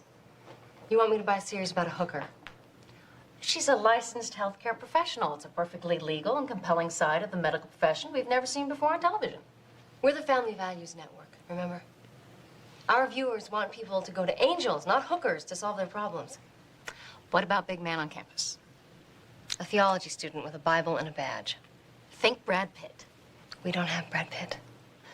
Brad Pitt wasn't always Brad Pitt. For a long time, he was just Brad Pitt. Big Man on campus is Hunter meets Wise Guy on 21 Jump Street, and we have Jackson Burley running the show. Burley has not had a hit in 10 years. Anthropologists should freeze him now so people in the future can see what the 1980s were like. This is his big comeback. He's just delivered a pilot. It won't kill you to see it. Anything else?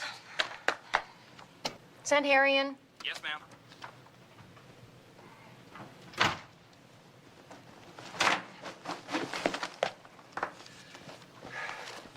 We've got 3 more bags of this in the mailroom. Imagine that. Mail in the mailroom. What's the point? We're all from fans of space cops. You mean fat women with unicorn jewelry and elf statuettes, dreaming of finding a man as affectionate as their cats. The Spaceys are a very devoted group of viewers. In fact, research shows most are baby boomers and their children, all of whom fall comfortably into the 18 to 49 demographic. Given time and patience, Space Cops could become a multimedia phenomena. Not even if it had Brad Pitt. We have things to discuss. Walk with me. I'm late to a taping. Everybody hates me. They all want to see me fail. Oh, You're under enormous pressure, there's no doubt about it. But you don't help yourself by doing this. They hate me because I'm so damn good. You're my lawyer, not my publicist. I am your oldest friend and your sorority sister, which makes me one of the few people who can say, what the hell were you thinking? I can't just sit there and let the entire TV industry trash me in the press. Yes, you can. You can't lose. The only way you'll go is if they fire you. And if they do that, they still have to pay you the balance of a $15 million contract. It's not the money I care about. It's the respect. Money is respect in this business.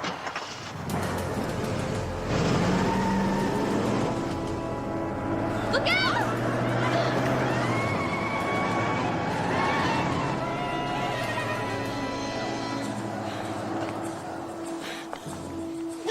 Where are your pills? Percy.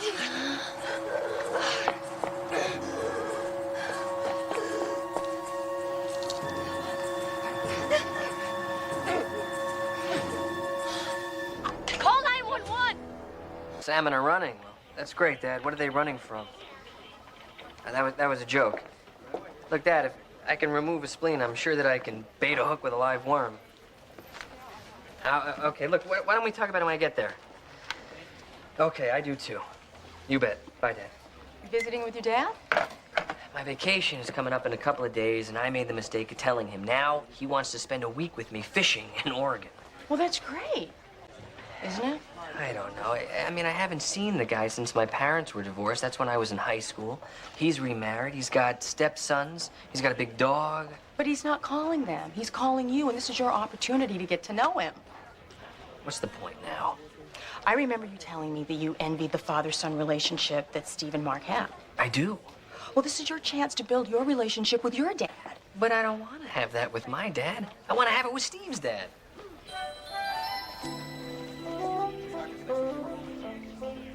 The two most enduring genres on TV are cop shows and medical dramas. You are a franchise. A what? You're a series. I call it Dr. Danger. He heals the sick, he nails the scumbags. His weapons are a stethoscope and a gun. Well, I don't have a gun. Guns don't fly, cars don't talk, and angels don't look like Della Reese. So what? I need you for the pitch to ground the concept in reality. That's what I'm talking about. Good. Well, welcome aboard. You know, this sudden interest in my life, it wouldn't have anything to do with Rachel Woodrow being my patient, would it? A year ago, you exposed my wife as a sick, twisted, money-hungry murderer and sent her to prison. That revelation tore my life apart. By doing this project, maybe I can make some of the pain go away. I'm sorry. I had no idea. No, it's, I keep it locked inside. But you know, a good pitch would probably lift Rachel's spirits. What? Not today. Look, I'll tell you what I'll do. I'll help you with your project on one condition. You leave Rachel alone until she's healthy, till she's back at work. You protect your patients because you're a doctor who cares. There's something like that. Fighting germs with medical science and injustice with his fists. Did you get a look at the driver? It was a spacey. Excuse me? One of those obsessed space cop fans in a Star Command uniform. I canceled the show. They tried to kill you because of a TV show. TV is an intimate medium. You let these characters come into your house every week. And for some people, the characters are almost real. I didn't cancel their favorite TV show. I killed their closest friends. Well, I'll look into it. Take these with you when you go. Oh, no. I need those to stay in touch with the office. I know. The fax machine and TVs go next. Dr. Sloan, you're killing me. No, I'm not. These are. You need to cut down on stress. I thought you said that my condition had stabilized. Stabilize, yes. But you have high blood pressure. You have a family history of heart disease. You need rest. It's pilot season, Dr. Sloan. That kind of a mindset's going to drive you right to a heart attack, my friend. Karen, explain this to him. Dr. Sloan, Rachel's ambition her entire life has been to become the top programming executive at a major network. She hasn't slowed down 1 second getting there. It's time she did. Traitor. I'll be back later.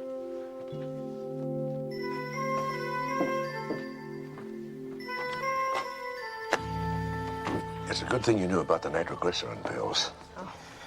We were in the same sorority in college, Dr. Sloan. We didn't have any secrets from each other. You know, I have one for you, Karen. That attack was just a warning. She has got to take it easy. Do you think she will? Well, only if the next guy who tries to run her over doesn't miss.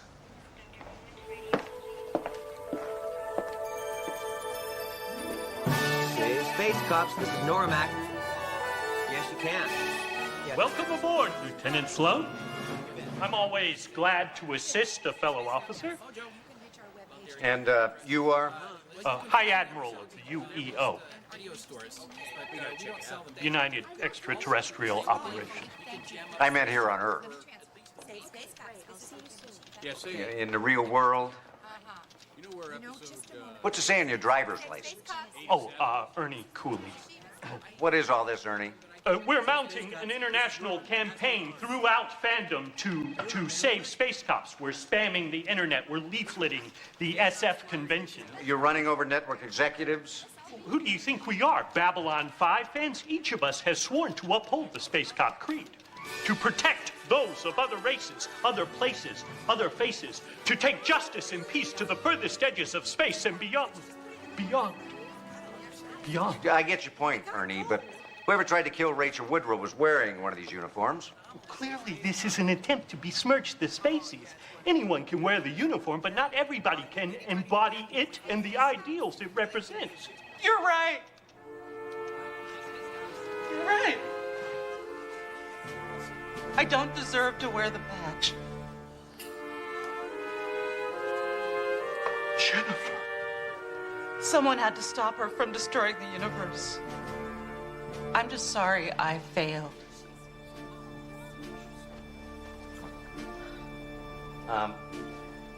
You do all know that this is just a TV show, right?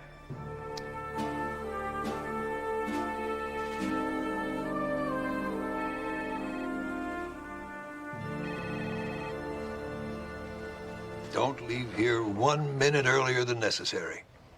You're much more important to us than any network schedule. Thank you, Carl. I really appreciate that. We're behind you 1,000%.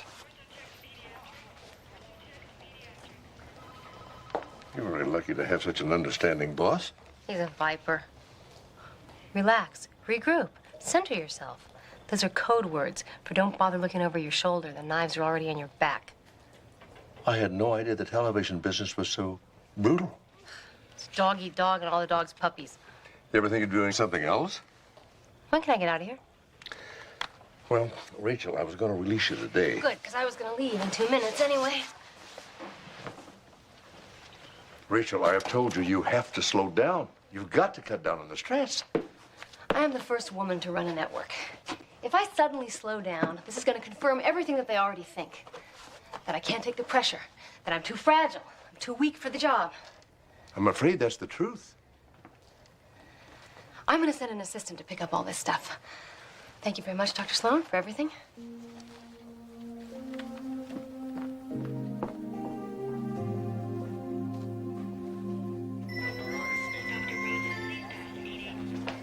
Hey, there you are. What's up? Well, you know, I'm supposed to go on vacation tomorrow. Great. Have a wonderful time. The thing is, I think I picked the wrong month to go. Statistics clearly prove that more patients come in now than any other time of the year. Oh, I think we'll manage. Well, I think you may want to look at these statistics yourself, and while you're doing that, I'm going to call my travel agent and see if I can get another flight. You're that eager to avoid seeing your father. I would rather spend a week in proctology. Calling. Dr. Danger. And his trusty assistant, Derek. It's Jesse. Derek is better, trust me. So, I got a pitch with Rachel. Meet you at her office today at 3. Rachel, she just left here. Just shows you how eager she is to snap this up before CBS gets it. Hey, Troy works too. Walk with it, roll with it, see how it plays.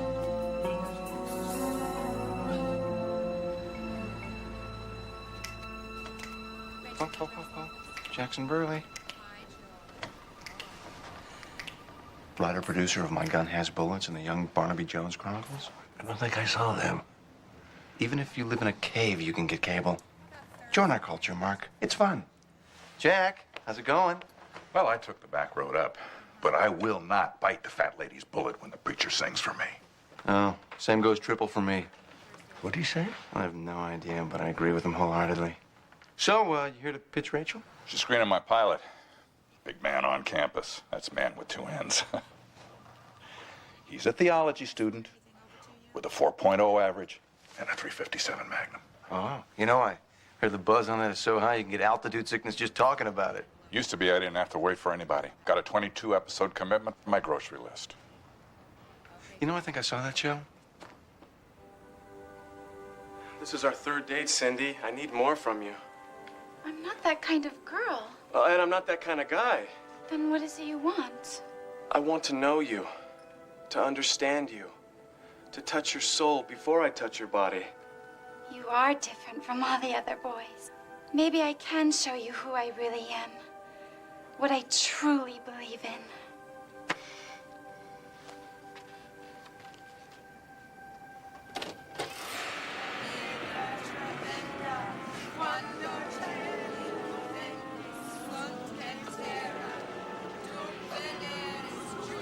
Satan. What is this? This isn't a sorority, it's a satanic cult. It's not a cult. It's an alternative lifestyle. No! Open your black heart to Satan, TJ. We have. No!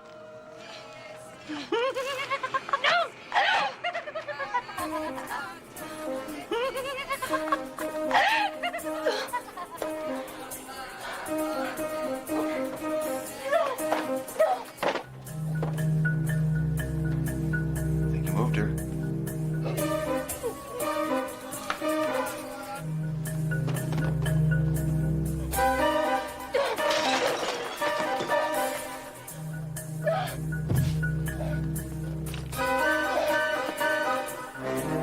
I'm a doctor. I have to get in there. Allow me.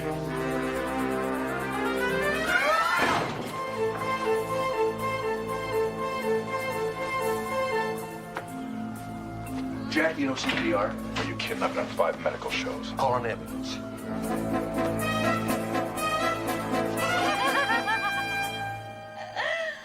Blow out the candles on your pentagram, baby.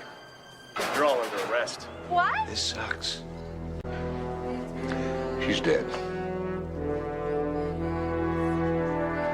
It's worse than I thought.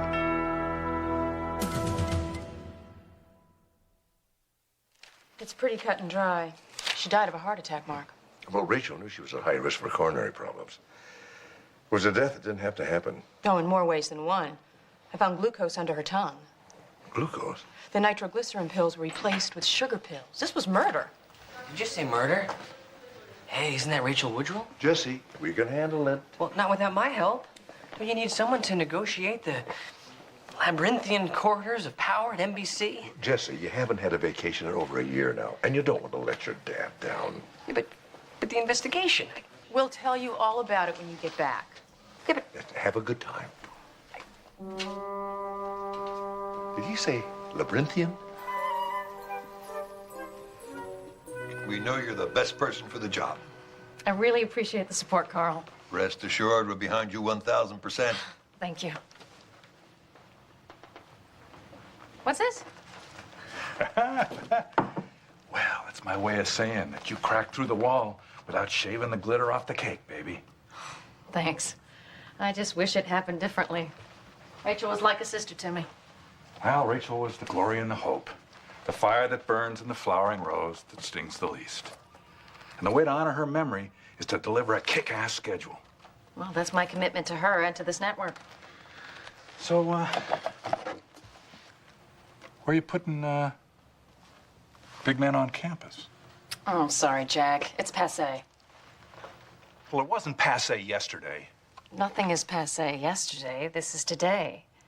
The show just wasn't hip anymore. I need fresh ideas. Look, I leveraged my whole studio to produce this pilot. If I don't get something going, my deficits are going to kill me. Okay, look. You want hip? I got something so cutting edge. It draws blood. The new Peter Pan. He's a fairy, but with an attitude. And a badge. It's too early to be developing for mid-season. Come back in a couple months. I don't have a couple of months. Thanks for the flowers, Jack.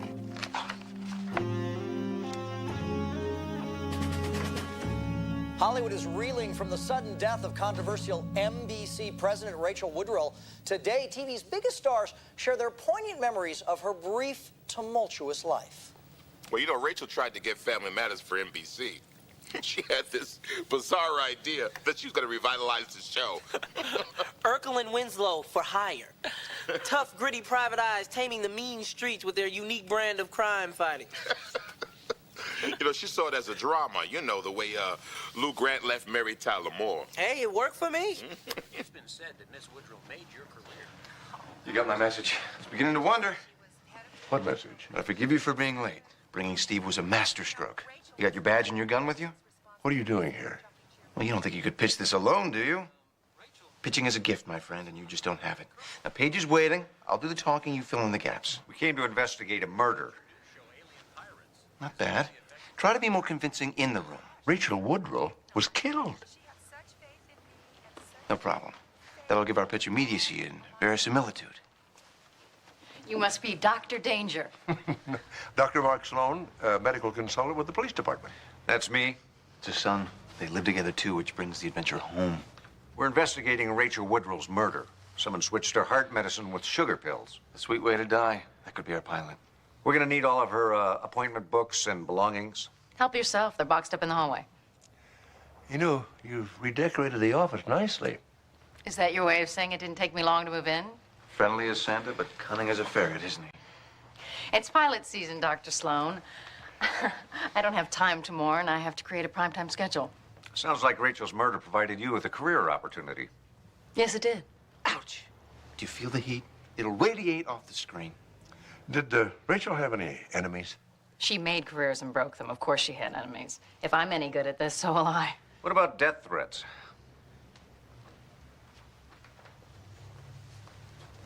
Lance, could you have the mailroom prepare Rachel's hate mail for Detective Sloan? Right away, Miss Jennings.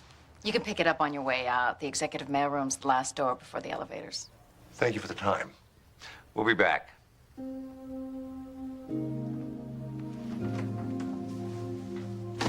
Now that is a series.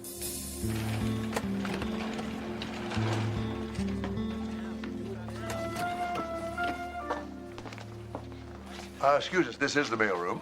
The heart of the network.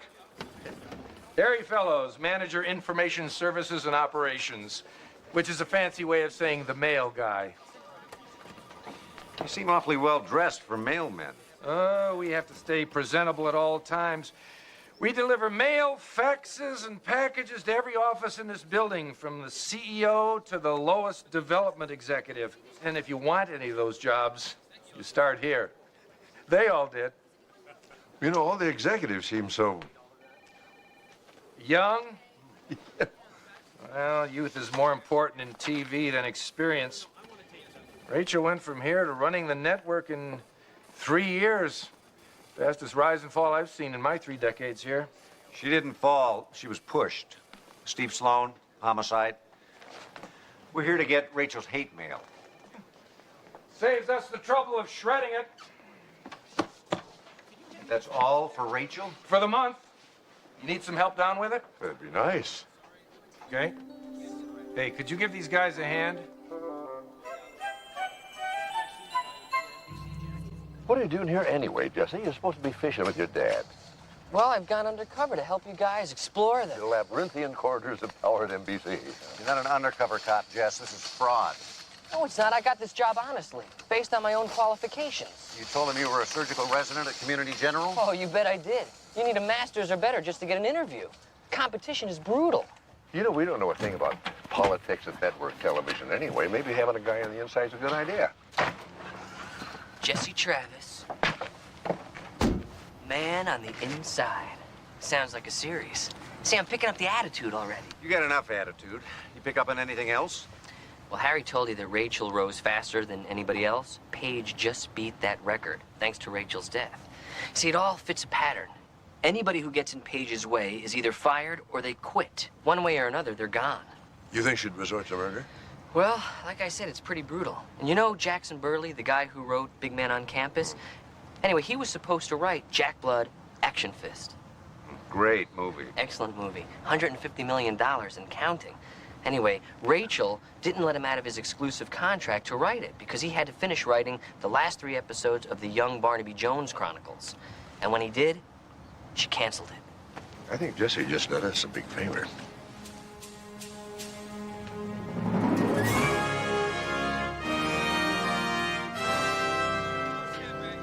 Frankencop isn't just another basic cable action show.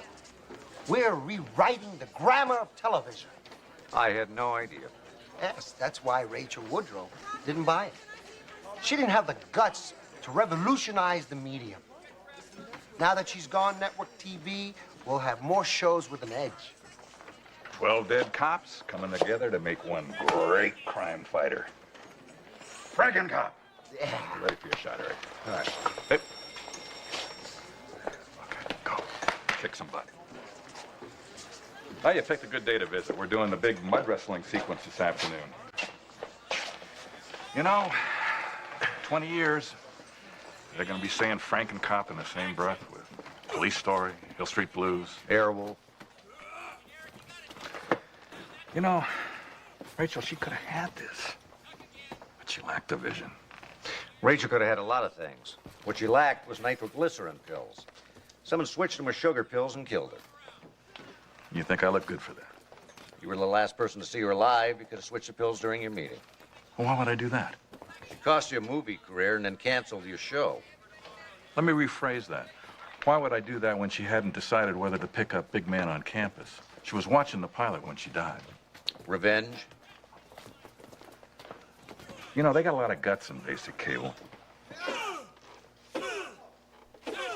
I don't know, but it takes a whole lot more than just guts.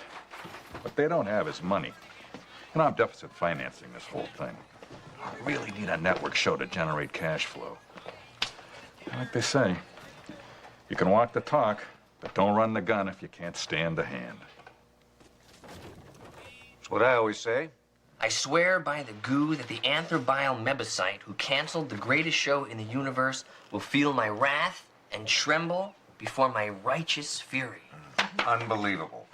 Telling me. A fan base that devoted is something showrunners can only dream about. What kind of a person would write that? Clearly someone who doesn't live by the Space Cop's creed. Huh? To protect other races and other faces. 3,000 people write in trying to save the show. I figured it's worth a look. Question is it worth a life? Well, the outer space law enforcement theme specifically targets the key young urban males that advertisers crave, and the rugged character of Captain Hudson is tremendously appealing to women 25 to 49. Well, whoever did it had to have access to her office in order to switch the pills. Well, according to a calendar here, that's just about everybody in the television business. I tell you, during pilot season, a network president is the most popular person in the world and the loneliest.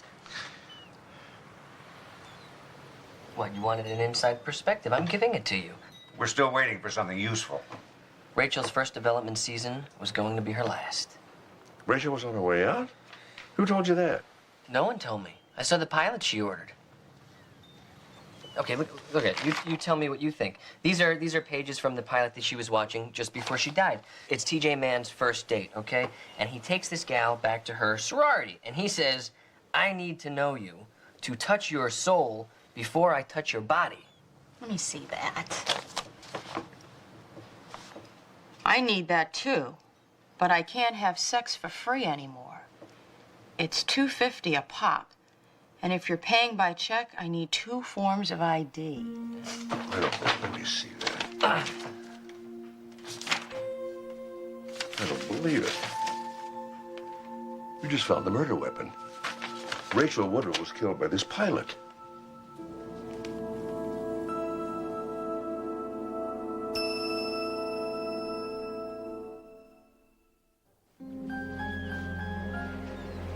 Okay, you got me. How does the TV pilot become a murder weapon? It was what killed her. The sugar pills were just to ensure that it was fatal. But how could the killer know that she would have been alone when she reached for the pills? Everyone knew that Rachel insisted on watching the tapes by herself, but she'd seen so many bad pilots. I mean, if Slim and the Nun didn't kill her, why would Big Man on Campus? This one was made especially for her. Look at these pages. Okay, sorority call girls. It's tacky, but it's nothing that Melrose Place hasn't done. That's not what's on the tape. Open your black heart to Satan, TJ. We have.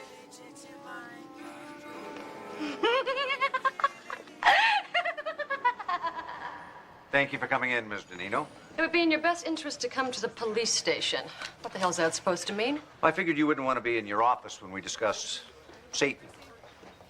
I have no idea what you're talking about. Then my mistake. Sorry for the inconvenience. I'll just come to your office if I have any more questions about Satan.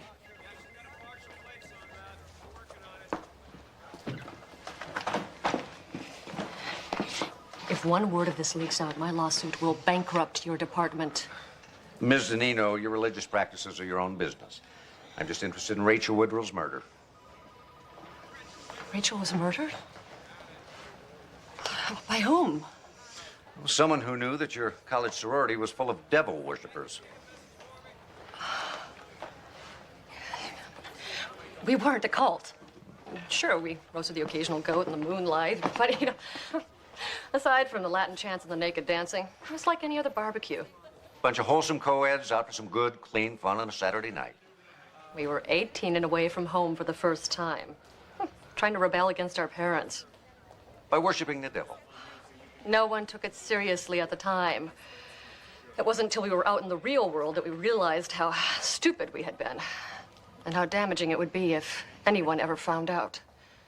To a lawyer in a prestigious firm, I can understand, but the entertainment industry seems to be a little more tolerant of alternative lifestyles. Sure. Do drugs, forge checks, sleep with your sister. Nobody in Hollywood cares. But you light one lousy black candle. And you confirm what TV's harshest critics have been saying all along. Don't think that Rachel and I didn't joke about it in the privacy of her office. There are people in the flyover states who believe that shows like Married but Available and His and Hers are deliberate attempts to undermine this nation's moral values. And if they found out the woman who'd put those shows on the air was worshiping the devil. Even the USA Network wouldn't have touched her. Satanist? In her college sorority. That mean anything to you? Yeah, it means Rachel Woodrell sold her soul to the devil, but she still couldn't pick a hit TV show. I'm glad you find death so amusing, especially since your pilot may have killed her. Well, that's good writing. That's murder. We find out that script was deliberately changed to trigger the heart attack. Listen, you can floor both pedals, but you can't jam the rooster if he's looking down the speculum. I'll assume that wasn't a confession. Hey, the only thing I'm guilty of is taking the worst story notes I ever heard.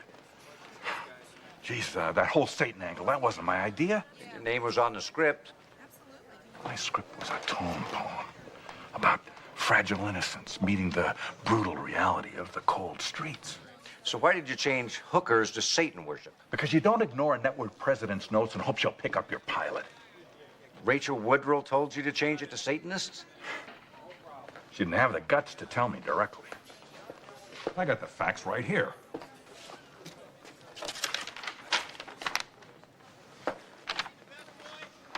And you just happened to keep the memo all this time? You saw the pilot, wouldn't you? We have a few questions for you, Miss Jennings. About Rachel Woodrell? Spending her leisure time bowing down before Beelzebub? You knew all along. When I worked for her, I thought she was the devil. I just found the truth out when reporters started calling about 3 hours ago. 15 minutes after I told Jackson Burley. It's a small-town detective. No secret lasts for long. Especially if it's faxed in the form of script notes. That is your fax number, isn't it? The show, based on those notes, caused Rachel's fatal heart attack. If I'd known Rachel was a Satanist, I wouldn't have to kill her to get this job. I could have called Entertainment Tonight. Unless you really hated her. Especially if I really hated her. You can give me that Steely cop stare all you want, Detective. It's not going to change the fact that I didn't know. Rachel barely trusted me with the ratings, let alone her deepest secret. You didn't have to. This room's bugged. The hottest story in prime time is full of bizarre twists, mysterious betrayals, and satanic rituals. But don't turn on your TV looking for it. This isn't fiction. It's what's happening behind the scenes of network television. Everyone is talking about fifth place network NBC, which is reeling from the revelation that the Nets' late president, Rachel Woodrow, was a Satan worshiper and may have been murdered. What was your relationship with Rachel Woodrow? Yeah, it's painful to talk about it, but she wanted me to do a buddy cop show called Siamese Cop. But there was no way I was going to spend 5 years sharing a suit with Scott Baio. Were you surprised to find out about her secret past? Well, I think it explains how the Anson Williams show got on the air. What do you think about the scandal? An urge towards Satanism is much like any other antisocial behavior, a rebellion against the status quo, a way to say, look at me, I'm different. Can a Satan worshiper make it as a network executive? The network president is a Satanist? Someone murders her with a pilot, which sounds like a great TV movie. Oh, you know, people have said that I look just like her. Well, this mystery just continues to grow and grow. Kim, do you have anything? How bad is it out there? Oh, let's just say there's sometimes I'm really glad I'm not in the executive suites. I tell you, that's the one good thing about this job. Nobody ever blames the guy in the mailroom. You think so? At the 6:30 delivery? Uh-huh. It is now 7:15. Wait another 10 minutes before you deliver it, and then see if nobody ever blames the guy in the mailroom.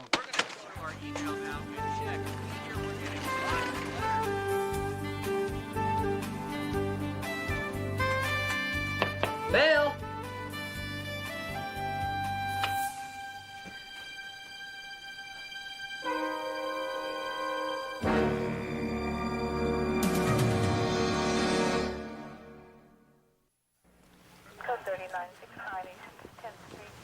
If I had any idea she was so troubled, I never would have offered her the job. Did Paige ever mention suicide?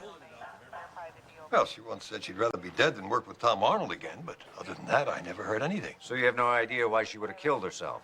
Job stress. I'm telling you, running a major network is probably the most stressful job in the world. I can see how watching TV all day would be tougher than police work or emergency medicine. Just because the product is entertainment doesn't mean the stakes aren't high. Every decision can mean millions of dollars. And because there are no objective measures of quality in this industry, you never know if you've lost the touch. Did Paige? We'll never know. Personally, I think she had. I mean, honestly, guys, if you're gonna pick up a show like Sexual Surrogate, isn't it much smarter to put it up against a show like Touched by an Angel? Give the audience a clear choice. Look at this. Our Saturday night programs are hopelessly incompatible. And the woman did not have a clue how to fight the other network sitcoms. What would you have done in her place? Well, first, maybe we could arrange the schedule after we determined why Paige Jennings killed herself. She didn't, unless she tied the computer cord around her neck, jumped off the desk, and knocked herself out with a blunt object. Well, that would mean that it's murder. And maybe this is why. So Paige planted the bugs.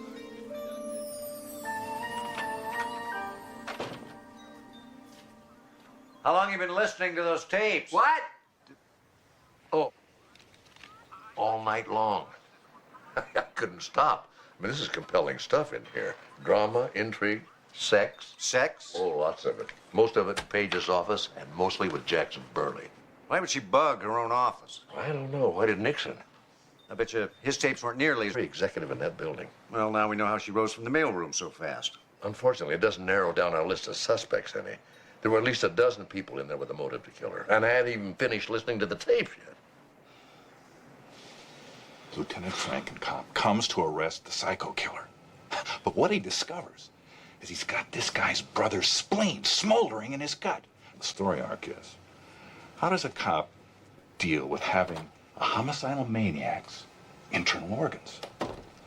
Can't tell you how many times that's happened to me. Oh, well, we don't need another story consultant. No, you may need a legal one. You were sleeping with Paige Jennings. Well, of course. I mean, she was beautiful. And she could greenlight development projects. And when Paige moved into Rachel's place, she had the power to pick up your show and save your studio. But she didn't do it.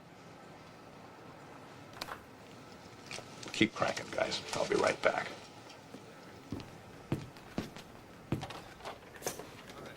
Hey, you're making the natives nervous. They think there are no coconuts up in the trees. They're going to want to move to another village. Losing your studio can be a powerful motive for murder. And don't talk to me about motives either. I've written more cop shows than anybody. And I couldn't have hung Paige. I got carpal tunnel syndrome. Every word I type has its price and pain. Check my medical records.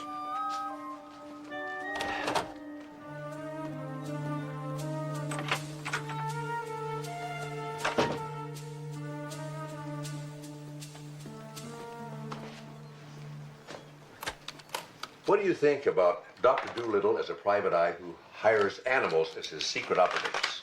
It's horrible. Well, Rachel Woodrow ordered 13 episodes if she could get Chad Everett. Well, maybe she was killed by viewers for quality television. Yeah, I've heard them all. It's the last tape. And? One's missing. How do you know? Karen Danino told you she talked to Rachel in her office about their satanic past? Tape isn't there. Why would Paige keep the tapes on everybody, including her own lovemaking with Jackson Burley, and not the one that mattered most? Yeah. And something else bothers me. As Paige said, if she knew about Rachel's secret, she'd just release it to the press. I mean, why go to all the trouble of scaring her to death?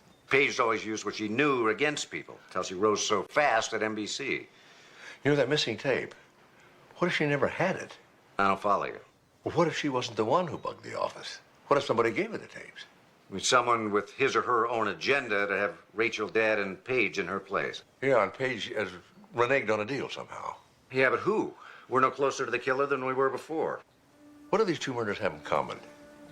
Two beautiful women who started at the bottom and ended up running a network. And that's how we're going to flesh out this killer. Well done. See you tomorrow, then.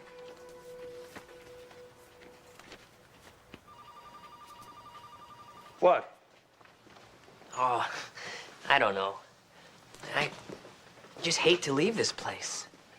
Is your home life that troubled, son? Oh, no, it's just I'm learning so much here that I feel like every second away is wasted time. The network is a vast and complex creature, Jesse. Takes years just to realize how much you have to learn. Mastering it is the work of a lifetime. Harry? Mr. Everest, is everything all right? Well, I hope so. Harry, you know we need a new vice president of development. Got hernias. Well, actually, we're not going to be reading resumes this time. You know, I need someone who's got their finger on the pulse of the youth culture, yet at the same time instinctively understands the medium. I'll do anything I can to help, sir. Good. Because I feel really bad taking such a bright young assistant away from you. How would you like to be the new vice president of development? Mansect. What is that? Look, I don't think being half man, half moth really gives the guy that many special powers. No, I don't care if it is Greg Evigan. Okay, lunch at Laguerre, you got it. Bye-bye. Mandy, how goes the medical biz, huh? Let's talk while we eat. I'm starving. Sorry, no time. Didn't my girl call your girl? I don't have a girl. You should get one. They're great. Look at this mess, huh? I got Botchko at 1, Spelling at 2, Pauly Shore at 3. Aren't you forgetting someone? Chad Everett, 2:30. I'm talking about your father. You're supposed to be with him today. Mandy, I can catch salmon any day of the week. How often do I get to spend my vacation programming a network? Like father, like son. My father didn't program a network. No, but he always found a good excuse for not seeing you, and I bet you promised that you'd never be the same way. This is different. Amanda. Derek, my buddy. It's Jesse. Oh, my good friend. Do I have a script for you? 1 minute, go. I like to call it Dr. Danger. He listens to their hearts with a stethoscope. He answers their cry for vengeance with his 357. It needs work. What kind of work? Well, I see Dr. Danger as a young resident, witty, charming, irresistible to the chicks. What about the doctor and his son, the cop? Huh, what about them? Mail. Harry, why don't you just put the scripts on the floor there and put the mail in my girl's basket outside? I'd like to talk to you. You know, I'd love to talk to you, Harry, but right now I'm in the middle of a pitch, so I got a 5-minute window at 4. That's it. What is it with mailmen? You're like all the rest. You all start in my mailroom. You all go to the top. And did any of you ever bring me with you? Harry, I've had this job for 3 hours. I mean, give me a chance. I've been here 30 years waiting to be noticed, stuck in that windowless pit. You've been here 2 days. 2 days. You've got VP stripes in a corner office. Hold it, Harry. Just what I thought. You taught Rachel everything you knew, thinking she'd get you out of that mailroom. When she didn't, then you pinned your hopes on Paige. I did everything I could for her. You bugged all the offices to give her the dirt she needed to get ahead. You even had Rachel removed by faking the faxes to Jackson Burley so he'd dramatize her secret. So his promotion, it was just a trick? I'm afraid so. I figured if we promoted somebody with no experience and no talent, you'd crack. Man, thanks a lot. Put the gun down, Harry.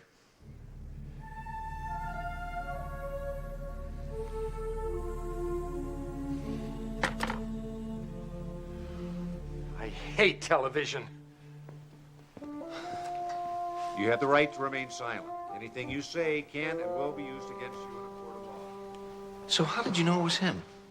Well, whoever bugged the executive suite and intercepted all of Rachel's faxes had to be somebody who had access to every office. And that was just Harry. And working with him in the mailroom were the only connection between Rachel and Paige. Brilliant. You think that was good? Wait till you see next week's episode. I call it Dr. Danger. Jesse, I didn't mean to say you didn't have any talent. It's okay. So you want to see my fall lineup? I call it Welcome Home.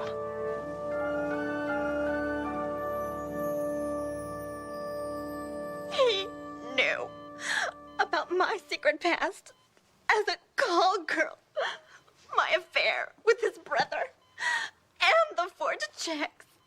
I had to kill him, Doctor. Well, you would have gotten away with it, too. If only you hadn't polished your fingernails. Read her her rights. Oh, make sure that she gets one of these pills 3 times daily.